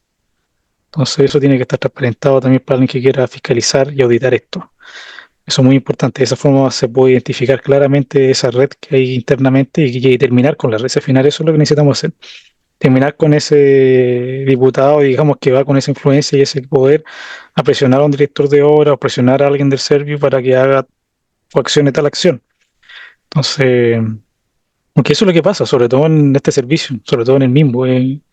Ya muchos nos han comentado esa situación en varias regiones del país, en varias comunas que se está dando esta situación. Hay que terminar con eso, o sea, principalmente parte de lo que hemos comentado en materia de transparencia es la generación de estas ventanillas únicas, esta tecnológica, obviamente, que va a permitir identificar cómo se distribuyen las transferencias de recursos también a las empresas constructoras um, y, y en qué condiciones. Porque bueno, eso no se pregunta, sé que cuando se licita algo, ¿por qué una licitación más cara y esta que era más barata y tenía las mismas condiciones? ¿Qué pasó ahí? Y se pierde dinero, mucho. Entonces ahí uno de los fundamentos clave que tenemos nosotros es esa auditoría interna que estamos haciendo a nivel de los organigramas de los servicios y aplicar tecnología también para hacer más transparente todas estas decisiones que se toman. Y ahí vamos a identificar de inmediato, obviamente, cualquier falta a la probidad, a la ética de ciertos funcionarios públicos, políticos, que están incidiendo con conflictos de interés en materia de vivienda. Y quizás también a modo de información, como gremio, nosotros ingresamos la misma carta a Contraloría, con alrededor de 20 puntos de irregularidades, incluyendo el incumplimiento de la ley 19.880 que regula a los estamentos del Estado. Y aún no recibimos ninguno una respuesta. No sabemos qué pasa, porque aquí hay incumplimiento de leyes también. Exacto. Muchas Eh, gracias, Pablo. ¿Queda algo más, Pablo? sí, bueno, decirle a Elsa que tenemos toda la disponibilidad para juntarnos y conversar más en detalle este asunto. A nosotros nos interesa, obviamente, terminar con la corrupción, terminar con la red de tráfico de influencia que hay dentro del Estado, y todo eso también es un aporte significativo. Así que conversemos, Elsa, de ese asunto y también estamos disponibles para conversar con el gremio, específicamente. Gracias, Así que Pablo. ahí, Gracias, Elsa. así que ahí el Alejandro, traspaso de número ahí con los organizadores. Alejandro Pérez. Gracias, Pablo. Hola, buenas noches, Pablo, gracias por la charla, muy interesante. Eh, bueno, vi al inicio que comentabas que hay leyes que no se han aplicado y que obviamente el gobierno de turno o los gobiernos que estuvieron anteriormente las fueron aplicando según intereses. Ahora, mi pregunta, y tal vez a lo mejor ustedes ya lo tienen considerado, pero como no tenemos todavía el detalle de la propuesta total del partido, como gobierno, ¿tienen considerado cómo, cómo mantener este cambio beneficioso para el país, para las personas, para que no venga después otro gobierno de turno, si es que lamentablemente hay nuevamente un retorno hacia el centro izquierda, eh, que vuelva a interferir en esta estabilidad del país, que podamos tener la tranquilidad de que no van a venir a volver a cambiarnos las leyes del juego en cuanto, bueno, en este caso a vivienda, ojalá en todo en general, pero ustedes tienen considerado cómo eh, poder dejar eso un poquito más amarrado, más seguro para todos. Sí, mira, hay ciertos puntos que nosotros estamos viendo y analizando cómo dejar amarrado a largo plazo ciertas normativas y ciertas condiciones. Eh, ya hemos visto el tema de la inviabilidad tributaria por 50 años, que estamos profundizando ya más el equipo económico de Víctor. Pero en materia de vivienda hay normativa que se ha ido reformulando, sobre todo la Ordenanza General de Urbanismo y Construcción, eh, y se han ido creando nuevos cuerpos, modificaciones, decretos, propiamente tal, que son roles directamente del presidente de la República y que permite obviamente la Constitución y todos los cuerpos normativos. Ujú. Acá, como te comento, es complejo dejar amarrada una normativa o ciertos principios a posterior, por eso es fundamental. Estamos en un sistema democrático, ese es el asunto también, importante. Y la Claro, alternancia del poder permite que, obviamente, cuando la mayoría elige un determinado gobierno con X principios, esos principios obviamente llevan consigo modificaciones de acuerdo a una visión política. Eh, por ejemplo, los comunistas, ¿qué piensan ellos? Piensan en la dictadura del proletariado. O sea, ellos están claro, en la línea de la expropiación y digamos, y si sale un gobierno, sería, bueno, es, creo que somos todos los chilenos, obviamente no va a pasar eso, pero si llegan a sacar mayoría, hay una amplia mayoría, obviamente, que eligió ese camino, por ejemplo. Y ese camino claro, va con una serie de cantidad de propuestas ideológicas, filosóficas, en todas las materias, incluyendo la vivienda. Y ellos como gobierno van a querer obviamente hacer esas reformas. Hay reformas que van a necesitar obviamente pasar por el Congreso. Ahí se ve claro, el tema de la división de los poderes. Entonces, por ejemplo, si nosotros implementamos una cierta cantidad de reformas, algunas que inclusive tienen que pasar por el Congreso, son aprobadas. Pero después viene otro gobierno y deroga ciertas leyes con un Congreso mayoritario de izquierda, van a poder hacerlo porque el sistema democrático así lo permite. Entonces, acá hay disculpa, para poder tomarme de eso que comentaste recién, eh, lo que molesta es que tú acabas de mostrar que está la ley que protege la propiedad y así todo con eso, los gobiernos que han estado anteriormente e incluso el actual eh, no los han respetado y pasan por sobre esa ley y esa propiedad que está en la Constitución. Entonces, es preocupante que habiendo eso, así todo apliquen. Yo no sé cómo se puede controlar ese tema, no sé si O sea, Ojalá claro, entrando el gobierno de Johannes pudiese hacer algo con respecto a eso. mira, hay un tema de roles ahí fundamentales. O sea, un tribunal emite un juicio y un veredicto en materia de toma, ya se ordena el desalojo. Pero aquí empieza a pasar, empiezan a haber presiones de ciertos sectores políticos. Ese es el asunto. Empiezan a haber protestas, o sea, cuando los carabineros van a hacer el desalojo, ¿no? Que son un número limitado de carabineros, y te Sí. encuentras a 10.000 personas que están ahí con piedras, con botellas, con lo que sea, para agredirlos, es inviable hacer el desalojo. Entonces, y eso apoyado por los políticos de un sector, por el alcalde, como te comentaba, por el gobernador, hasta por el mismo, por el ministro de Vivienda ahí, respaldado por el poder del poder central. O sea, aquí hay un mensaje que nos entrega el actual gobierno de que no le importa el derecho a la propiedad y que está ejerciendo desde ese rol de poder, la presidencia de la República, una presión al sistema de justicia que ya emitió su veredicto, como te comento. Hace una presión también a nivel territorial en la misma comunidad, en la misma toma, porque estos gallos van e incentivan obviamente a la gente haciendo promesas que no pueden cumplir, de que les van a otorgar dominio, por ejemplo, que sigan persistiendo ahí en la toma, que sigan. ¿Sí? Así funcionan estas personas, estos alcaldes y estos gobernadores y concejales también.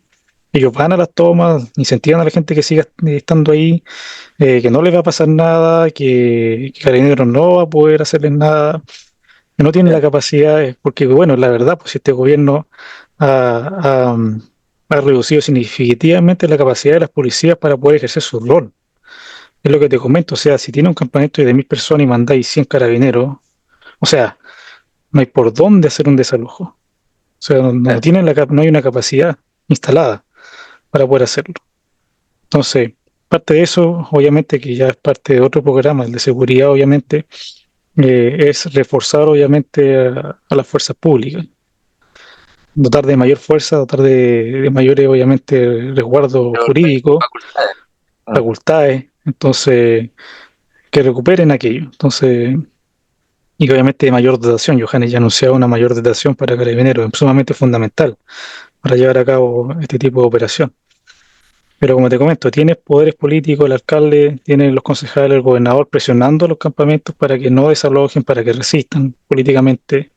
Le prometen que van a hacer las gestiones para conseguir el dominio, la expropiación con el MIMBO, que generalmente son del mismo partido, o sea, son de la misma coalición. El alcalde es de izquierda, es zurdo, el del MIMBO es zurdo, el gobernador es zurdo, se ponen de acuerdo y hacen un frente a lo que dice el tribunal de forma parcial o imparcial, bueno, de forma no ideologizada, Era ser imparcial. Claro, imparcial, exactamente. era ser Entonces imparcial. entonces se opone en un poder del Estado que emitió un juicio. Entonces aquí Claro. vemos la intromisión flagrante del poder central, de la presidencia, en la decisión que toma otro poder del Estado, independientemente. Y que obviamente a través de la fuerza pública se tiene que ejercer esa atribución de la justicia. Y esta gente lo impide. Entonces al final eso es lo que están haciendo en las tomas.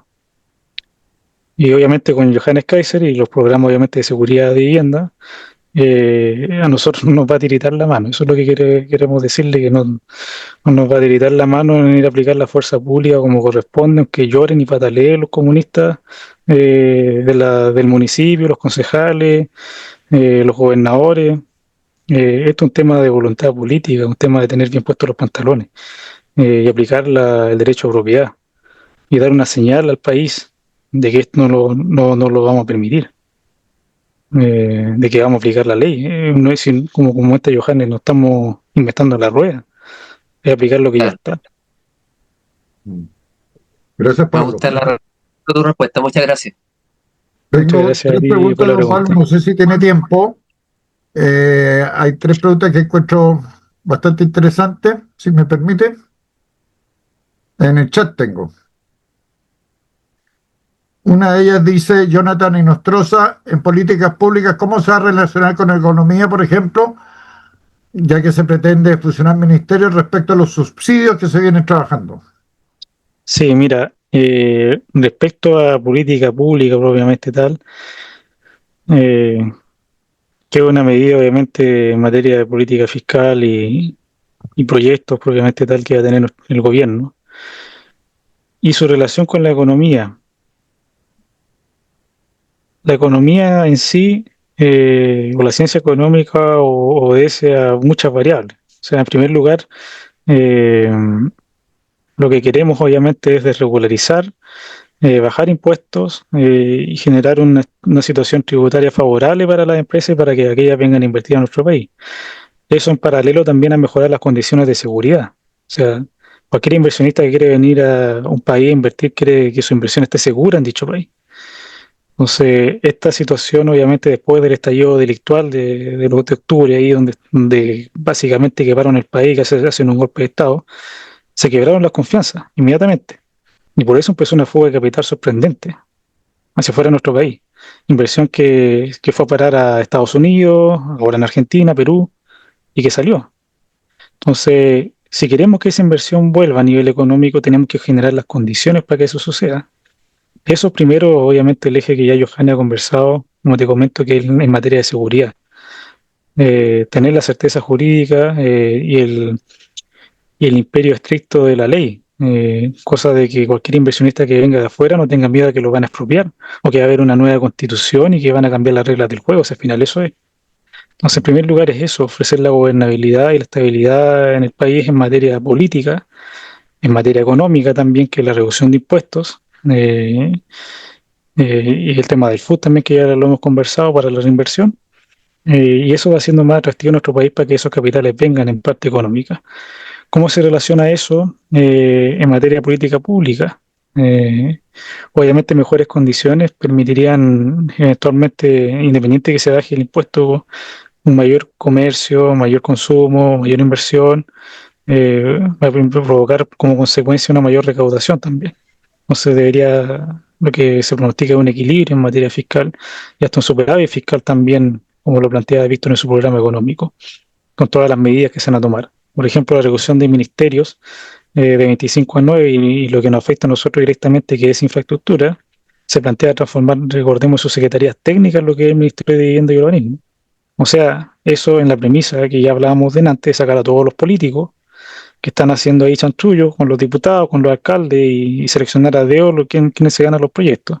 Necesitamos técnicos y gente que sepa hacer la pega, el trabajo. No necesitamos amigos de la prima, hermanos, políticos en sus secretarías que deben ser técnicas, tecnócratas, como ya he dicho Johannes Kaiser. Esa tiene que ser tecnócrata 100%. Eso no es un problema para nosotros, al contrario. Nosotros queremos que haya tecnócratas en los servicios que son altamente técnicos, no políticos.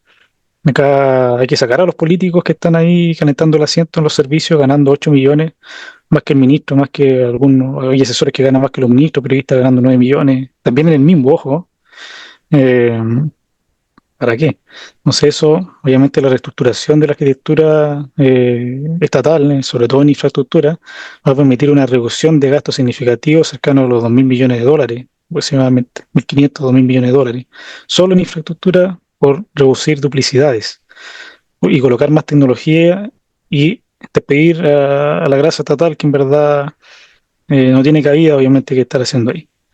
Entonces, eh, esa es la relación, obviamente, directa entre ambas cosas, lo que es la política pública, se necesitan recursos para implementarla, eh, y la recaudación de impuestos, obviamente, si bien se va a bajar, pero un aumento de la actividad económica, un aumento de la inversión, va a provocar, obviamente, también mayor recaudación.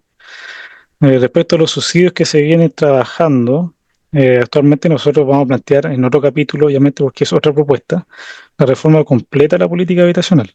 Y nosotros estamos proponiendo, obviamente, recordemos que somos nacional libertarios. Entonces vamos a reformular la política habitacional, cambiando ciertos conceptos, viendo mayor utilidad en la inversión que hacemos los contribuyentes en materia de incentivo habitacional.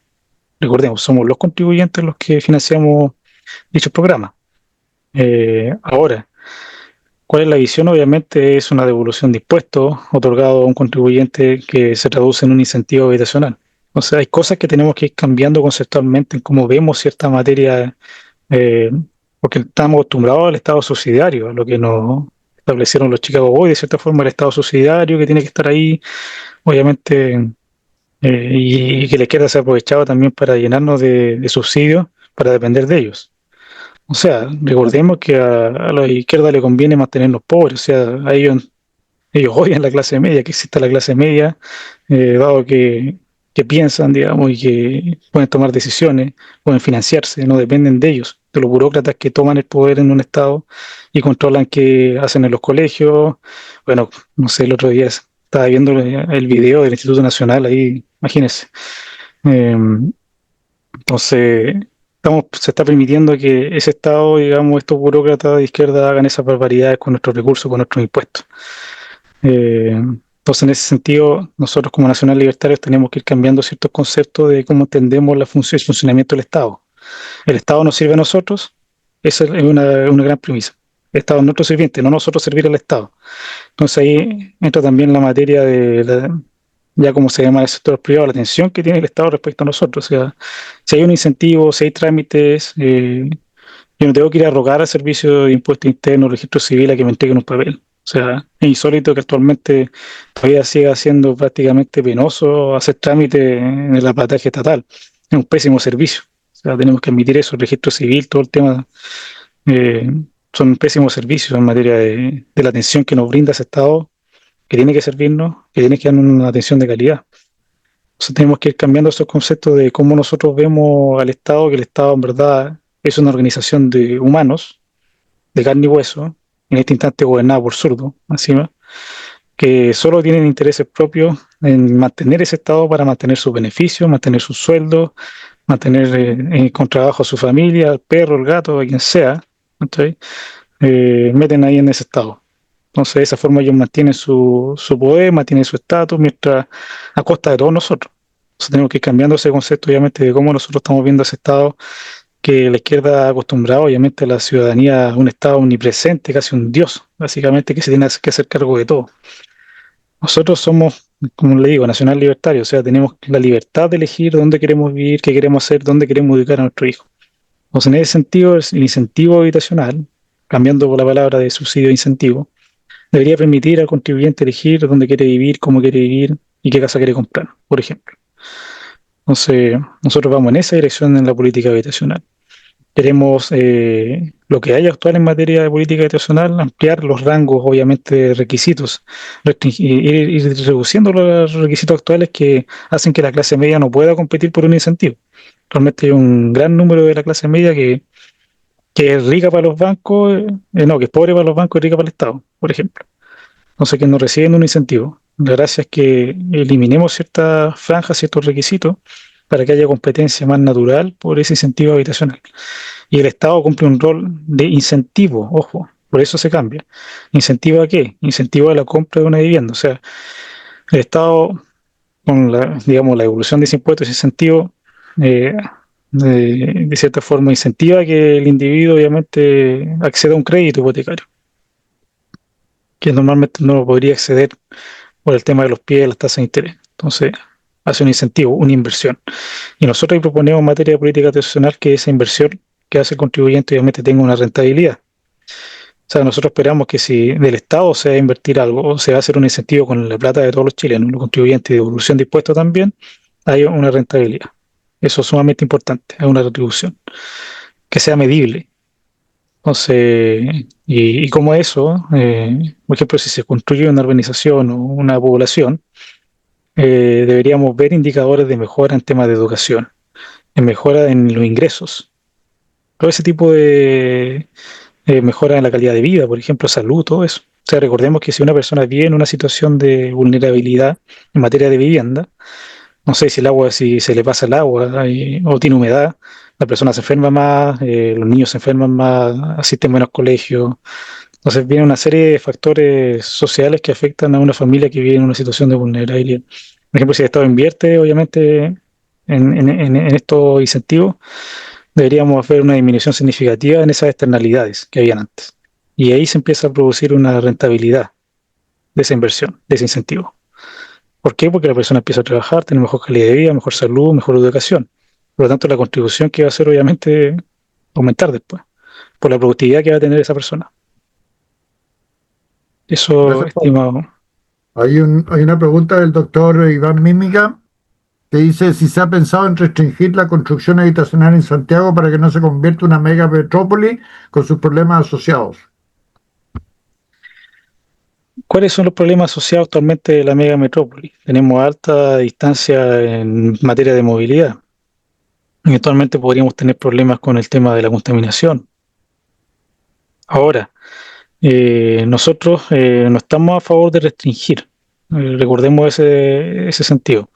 Estamos a favor de reducir el déficit habitacional, aprovechando los recursos que tenemos.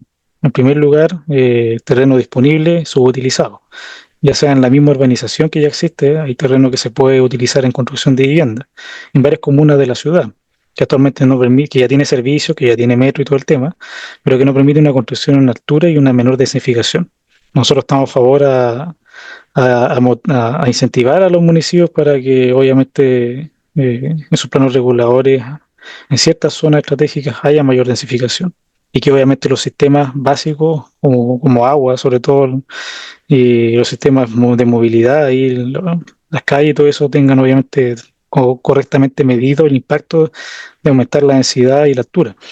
Pero hay infraestructura y hay terrenos subutilizados que se podría, obviamente, con un cambio en zonificaciones, utilizar de forma más óptima. Nosotros estamos a favor de eso, para reducir más el déficit habitacional y tener más terreno disponible en la ciudad como está. Respecto a la expansión, también es una medida de la cual estamos a favor, disponibilizar tierra. Ya hablamos de disponibilizar tierra estatal para soluciones habitacionales, terrenos que estén fuera del anillo urbano, o sea, planteamos ampliar los anillos urbanos respectivos. Ahora, ¿cómo enfrentamos las externalidades de este asunto? O sea, aquí hay problemas también que podemos notar entre el sector sur de Santiago, por ejemplo, y el sector oriente. Hay diferencias, eso lo tenemos claro, pero ¿qué es lo que provoca esa diferencia? ¿Es la expansión de la ciudad lo que provoca que haya una diferencia o son otros factores? Entonces, nosotros tenemos identificado que son otros factores que obedecen a eso. El tema de cómo se construye dicha ciudad, por ejemplo, el estilo de poblaciones que se están construyendo, la seguridad, los cantidad de carabineros que hay por habitante. Entonces, que impiden obviamente que haya crecimiento económico también en algunas ciudades. Entonces, porque nosotros necesitamos obviamente que en las ciudades haya más crecimiento económico local, con el objetivo de que haya más empleo también local, menos movilidad hacia la zona hacia el centro de la ciudad. Entonces se tiene que desarrollar, tiene que haber incentivos para ese desarrollo. Y los principales incentivos obviamente son la seguridad para que la inversión llegue a las comunas y vayan a solventar la demanda que tienen las nuevas poblaciones. O sea, nosotros sabemos que el aumento de la ciudad va a ir aumentando la población, va a haber una necesidad de transporte que tiene que llegar a la zona, transporte público, transporte concesionado, más que público, transporte concesionado o privado, vehículos también, autopistas, hospitales, etcétera. Entonces tiene que irse dando también esa situación y se tiene que permitir. O sea, al final, en una zona cuando se expande y no llega infraestructura o no llegan ciertos servicios porque hay ciertas normas regulatorias que no te lo permiten, porque dicha zonificación o plano dice que aquí hay que construir en solo habitacional. Pero oye, hay industria también que quiere instalarse, hay comercio, eso hay que permitirlo, por ejemplo. Que se instale comercio en una zona donde se está armando un poblado. O sea, es indispensable que estén habilitadas las zonificaciones para que de los planos reguladores para que se pueda construir otro tipo de infraestructura, como comercial, industrial, zonas mixtas, cosa que no se da en algunos lados. Entonces ahí empezamos a tener una escasez de infraestructura social importante cuando se expande la ciudad. Entonces nosotros sí estamos a favor de la expansión, obviamente como lo comentamos delante en lo que es agrícola, en franjas, para que haya una urbanización natural de la ciudad. Eso obedece a temas de demanda y obedece a la libertad que tienen los agentes o los ciudadanos de querer vivir en un lugar. O con eso, nosotros como Estado no podemos restringir aquello. Si la persona quiere vivir en Santiago, no podemos impedírselo. No podemos coartarlo, y bueno, no podemos accionarla para que se vaya a vivir a una región si quiere vivir en Santiago. Ahora, porque eso, como te digo, es un tema de demanda, o sea, lo atractivo que pueda ser una región para ir a vivir X es eso. Ahora, como nos preguntamos a nivel de la competencia entre ciudades, ¿cómo hacemos atractiva la quinta región para que gente de Santiago quiera emigrar de la capital a las regiones, por ejemplo? Tenemos que ir pensando ese tipo de mecanismos más que restringir. Actualmente, por ejemplo, ha habido una migración de Santiago a Puerto Varas, por ejemplo. Se ha dado mucho que hay harta población de Santiago, jóvenes profesionales que se han ido a Puerto Varas, por el tema del teletrabajo, por la zona, una zona bien peculiar y atractiva. Entonces, en materia urbana, en materia de calidad de vida, en materia de servicios. Entonces, los jóvenes o profesionales se están yendo para allá por eso. Tienen el lago cerca. Entonces, hay una serie de atractivos que hacen que Puerto Vara sea atractivo por un nicho de la población que hace que migren de Santiago y se vayan a esa zona. Lo mismo Villarrica, por ejemplo. Entonces, pero es una libertad que tiene el individuo de elegir dónde quiere vivir. El Estado no va a coartar esa libertad. Ahora, las ciudades tienen que, obviamente, este, junto con la comunidad también, elegir, obviamente, cómo quieren tener su ciudad, su regulación en esa materia. Nosotros somos a propender a una ciudad más libre, propiamente tal, para que haya libertad de las personas y de los individuos para poder hacer cosas. O sea, que el Estado no te limite si quieres poner un negocio, por ejemplo. Entonces, eso va haciendo más atractiva a una zona por sobre otra que tiene mayor regulación. Y una zona que es más segura que otra. O sea, es lo que pasa ahora actualmente. O sea, si nosotros ya vemos un ejemplo en Valparaíso, ¿no? Tenemos Valparaíso, Viña del Mar. ¿Dónde va a preferir ir a instalarse un inversionista, un restaurante? Solo lo dejo como pregunta, sin discriminar ni nada, sino que más o menos entendamos la preferencia que tiene un inversionista. A un lugar donde es más seguro, en primer lugar. Un lugar donde tenga mayor certeza jurídica, donde pueda abrir hasta la hora que quiera, o sea, hasta más tarde, y no cerrar temprano. Que no le van a robar o no se van a tomar el local. Entonces, hay una serie de cantidad de factores que hacen que una zona sea demandada en materia habitacional que otra para que la población quiera ir a un lugar. Y eso sea de forma natural, no es un tema que el Estado no debería intervenir directamente en esa decisión de los individuos. Al contrario, facilitar ciertas cosas. Si queremos que otras zonas sean más atractivas, la zona obviamente tiene que ser atractiva para la inversión. O sea, la inversión es lo que va a hacer mover, digamos, la economía local y hacer más atractiva en empleo, en vivienda, obviamente en servicios para que la gente vaya a vivir ahí. Entonces, eso es lo importante en esta materia, que nosotros como Nacional Libertario no estamos a favor, obviamente, de un Estado controlador que nos controle donde tengamos que vivir. Ojo con eso. Gracias, Juan Pablo. Tengo una pregunta de María Alejandra Miño. Dice, en las comunas rurales, ¿cómo se vendrán los planos reguladores viendo que eventualmente pudieran llegar viviendas sociales o minimizar las dimensiones de los terrenos y en sectores con graves problemas de conectividad y lo que es más importante, la falta de agua? Respecto a... Hay un ejemplo bien claro en Concepción. Recuerdo que era Concepción y Comuna de Florida. Hay zonas que tienen potencial urbano. Tenemos que tener también otro fenómeno que se da, que a nivel burocrático se está impidiendo. Vemos cómo hay ciertos poblados que empiezan a crecer en el sector rural y muestran síntomas de ir creciendo a una ciudad, a un sector urbano. O sea, lo que nosotros deberíamos propender, o que nosotros estamos planteando en esa materia, es que se desarrollen nuevas urbanizaciones. Nosotros no tenemos problema con eso. En esa materia. Si las personas que viven en un territorio y el territorio se vuelve atractivo para la mayor habitabilidad en dicho territorio, eventualmente van a haber nuevas urbanizaciones, se van a crear nuevas ciudades en base a la libertad.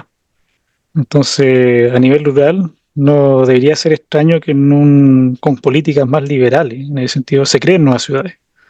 Y eso sería muy beneficioso. O sea, es lo que queremos a nivel país, que se creen nuevas ciudades. Y de esa forma también hace frente a lo que decíamos delante, de expandir una ciudad que ya eventualmente podría ser muy grande. Pero con libertad, obviamente, vamos a propender a que haya una creación mayor de ciudades en zonas que se dé de forma natural. Yo sé que en el sur, por ejemplo, cerca de Concepción hay una zona que está creciendo, que es rural. Pero obviamente con ciertas liberalizaciones en materia de suelo, en materia de zonificaciones, ¿por qué no se podría transformar en una nueva ciudad, por ejemplo? Lo mismo que está pasando en esa interconexión de ciudades, que también se está dando el fenómeno allá en Puerto Varas con Puerto Montt, que son en este instante, claro, geográficamente están separadas, pero en un futuro van a estar unidas. Va a ser una sola ciudad dividida políticamente solamente, porque son comunas distintas. O sea, actualmente sectores rurales también podrían proliferar nuevas ciudades. Podrían también, por el tema de los precios también, que son más bajos, establecerse también políticas habitacionales para que subsidios también lleguen a esa zona y se empiecen a transformar en poblados. No sé, esa es la Gracias, visión ahí que nosotros hemos estado analizando en esa materia de la ruralidad.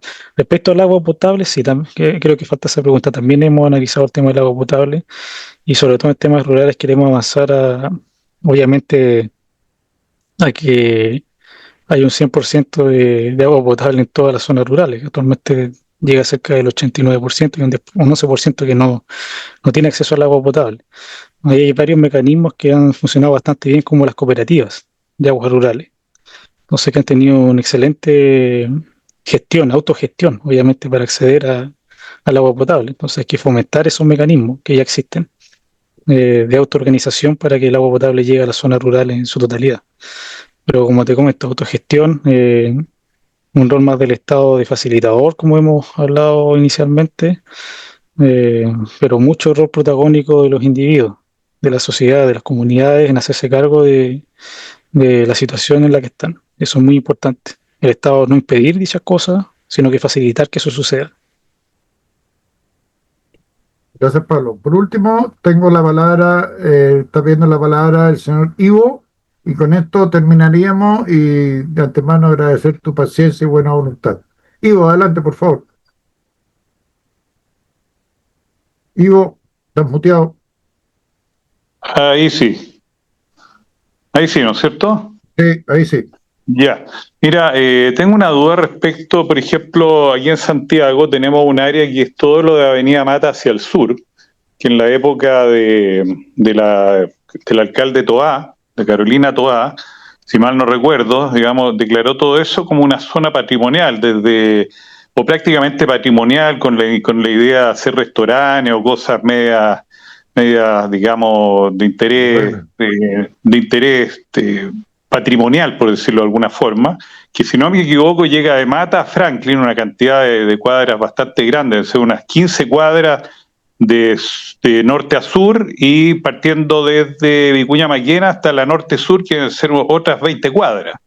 Estamos hablando de 15 por 20, estamos hablando de 300 cuadras cuadradas, digamos, valga la redundancia. Entonces, por ejemplo, pero eso es resorte de la Municipalidad de Santiago. Entonces mi pregunta es cómo el Estado podría eventualmente intervenir para permitir la densificación de todo ese sector, sin pasar a llevar al, digamos, al director de obra y el alcalde y todo eso. O sea, ¿cómo se hace esa intervención? Bueno, esa es una misión bastante difícil, estimado, revertir un proceso que ya, ¿no?, obviamente fue declarado una zona histórica típica y de interés patrimonial.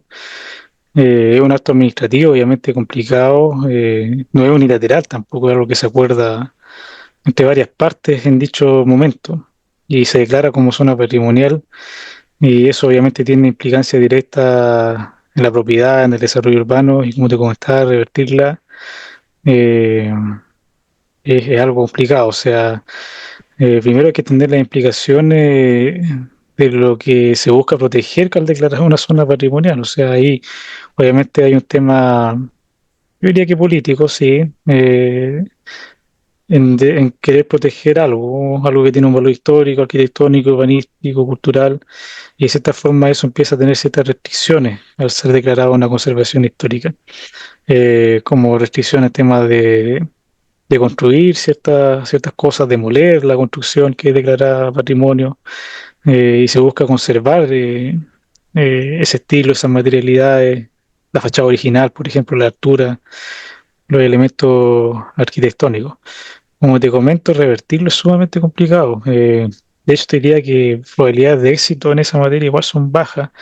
Eh, si es que no hay un argumento técnico legal sólido que demuestre que la declaración, por ejemplo, fue un error al haberlo cambiado radicalmente. Yo conozco esa zona, he visitado varias veces el sector y también yo pienso, oye, aquí se declaró la cuestión zona de conservación histórica, pero chuta, ¿qué es lo que vemos actualmente? Tenemos pura delincuencia en el sector, en un sector deprimido básicamente comercialmente. no se logró lo que se quería. Deben haber un par de cafés nomás en algún sector. Y eso, y el resto debe ser casa de arriendo ilegal, ¿cachai? Para migrantes. eh, Zonas de tráfico también de droga ahí en los CITES que son parte también de esa conservación histórica. Eh, pero la forma, obviamente, es la modificación del propio plan regular comunal. O sea, tiene que haber una iniciativa de revertir esta situación, como un caso excepcional podría ser, y que un grupo de vecinos también lo demande, la misma población del territorio. Y eso argumentado técnicamente para poder modificarlo, que tenga los argumentos técnicos del error. La participación ciudadana sería sumamente importante. Eh, Ahí se deberían incluir audiencias públicas para que la comunidad haga las demandas. Y obviamente eso Juntas de después vecinos, quizás. claro, juntas de vecinos que digan, oye, nosotros en verdad no que... O bueno, que la gente, me imagino que en su momento que lo hizo también estaba de acuerdo en que sea declarada una zona de patrimonio.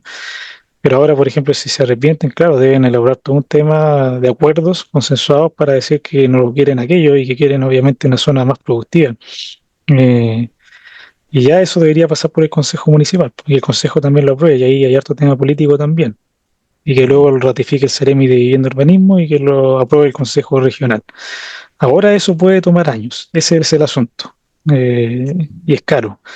Y el tema político ahí tiene un rol sumamente importante, ya que van a salir los grupos patrimoniales, por lo que dicen tenemos que cuidar la ciudad, cuidar los patrimonios, vaya a tener una lucha ahí entre gente que quiere, digamos, revertir la situación y gente que no quiere porque quiere conservar eh, el tema histórico. Entonces, es complicado. Ya si un consejo de monumentos nacionales eso sería aún más complicado, pero no es el caso. Pero eso serían las implicaciones de querer retroceder esa medida. O sea, va a tomar años en materia de revertir una decisión que fue tomada por los vecinos, por los consejos, los alcaldes, y llegar a ese acuerdo de conservación en esa cantidad de cuadras importantes. Muchas gracias, Pablo. Bueno, quiero, para finalizar, agradecer tu buena voluntad. 3 veces ha estado en nuestro programa, se está transmitiendo en YouTube y ojalá que podamos concertar eventualmente otra visita. Y agradecer también a todos los militantes que han participado y hasta la próxima. No sé, Pablo, si te quieres despedir de la audiencia y con esto finalizamos. Agradecer siempre la invitación y el espacio que nos permite, estimados Fernandos y organizadores de la academia, para poder mostrar todas las propuestas del programa. Como yo les comenté en un inicio, el programa de vivienda y infraestructura es un poquito denso y estamos abordando las propuestas y los ejes programáticos de a una. O sea, aquí abordamos un solo eje programático del programa de vivienda, que es el tema de las tomas. Después vamos a ver otros eventualmente y profundizando en algunos. Hay muchos temas acá en vivienda. Por ejemplo, está el tema de la copropiedad, el tema de cómo se administra aquello, el tema de los conservadores, el tema de las notarías también, del registro de propiedad, son temas más puntuales. El mismo tema de la tierra del suelo estatal subutilizado es un tema en sí mismo, que tiene sus diagnósticos, tiene su forma de ser también. Entonces, les comento ahí que por eso hemos estado abordando el programa en varias sesiones, porque todo tiene hay que explicar bien de qué se trata, el qué es primero, para que todos como militantes entendamos qué nos referimos cuando nos referimos a un campamento. Cuando hay un déficit tenemos que saber todos que hay dos tipos de déficit actualmente. ¿Qué es infraestructura? Es importante saber a qué nos referimos cuando hablamos de aquello. Entonces, parte de la estrategia que estamos haciendo en materia de bajar el programa es que entendamos de la concepción de lo que es, del diagnóstico también de lo que se quiere hacer, de por qué queremos cambiar ciertas cosas. El diagnóstico es muy importante, las medidas que vamos a tomar y los efectos que esperamos al tomar una medida. Entonces, es eso como lo hemos estado abordando y vamos a seguir obviamente la siguiente semana y profundizando en otros temas. Como digo, son 14 ejes programáticos hemos abordado ya dos directamente en vivienda, que es la liberalización del mercado, incentivo financiero basado en el libre mercado, que fue el primero que vimos, que está ligado a los temas tributarios, y ahora vimos la toma, el tema de las tomas, que es algo bastante contingente. Y ahora por esa semana o la subsiguiente veremos qué otro tema vamos a incluir en esta materia. Pero como les comento, eso obedece a la profundidad que tiene un programa de vivienda y urbanismo, y la complejidad que tiene también, de todas las partes. Eso es sumamente importante que lo sepamos. Y bueno, agradecer a toda la audiencia que estuvo acá, que está bien motivada, escuchando, preguntando. Sumamente importante que nos pregunten. Tal vez en algunas no les voy a responder bien porque temas bien puntuales que hay que profundizar más. Como les comenté, hay temas que no podemos comentar mucho, que son las modificaciones legales, que eso ya obedecen a la estrategia propiamente tal del programa, que no podemos difundir si vamos a modificar un cuerpo legal completo. Eso es un poco delicado. Pero el resto sí. O sea, todas las preguntas han sido muy buenas, han sido para despejar dudas. Y algo que es complicado también, que yo lo sé, es ver el tema de la ciudad y de la vivienda desde el punto de vista nacional libertario. Nosotros tenemos una filosofía, una visión política de los fenómenos y del rol del Estado en esta materia. O sea, eso es importante que como nacional libertario empecemos, obviamente, a tenerlo muy en cuenta, porque es distinto al rol que habitualmente se ha acostumbrado a la población en nuestro país, el Estado subsidiario. Entonces, pasar de un Estado que subsidia ciertas cosas a un Estado que incentiva y facilita es distinto y que es más eficiente y más pequeño. Eso es importante, y cómo a través de ese Estado más eficiente y pequeño se logra hacer frente al gran problema del déficit habitacional y el mercado inmobiliario en su totalidad. Así que muchas gracias nuevamente, estimados, por estar aquí, escucharme y la disposición que hay de toda la militancia para hacer preguntas, resolver dudas y también aportar. Bien, con esto terminamos, estimados. Muchas gracias de nuevo, Pablo, y hasta la próxima sesión que va a ser comunicada en Academia.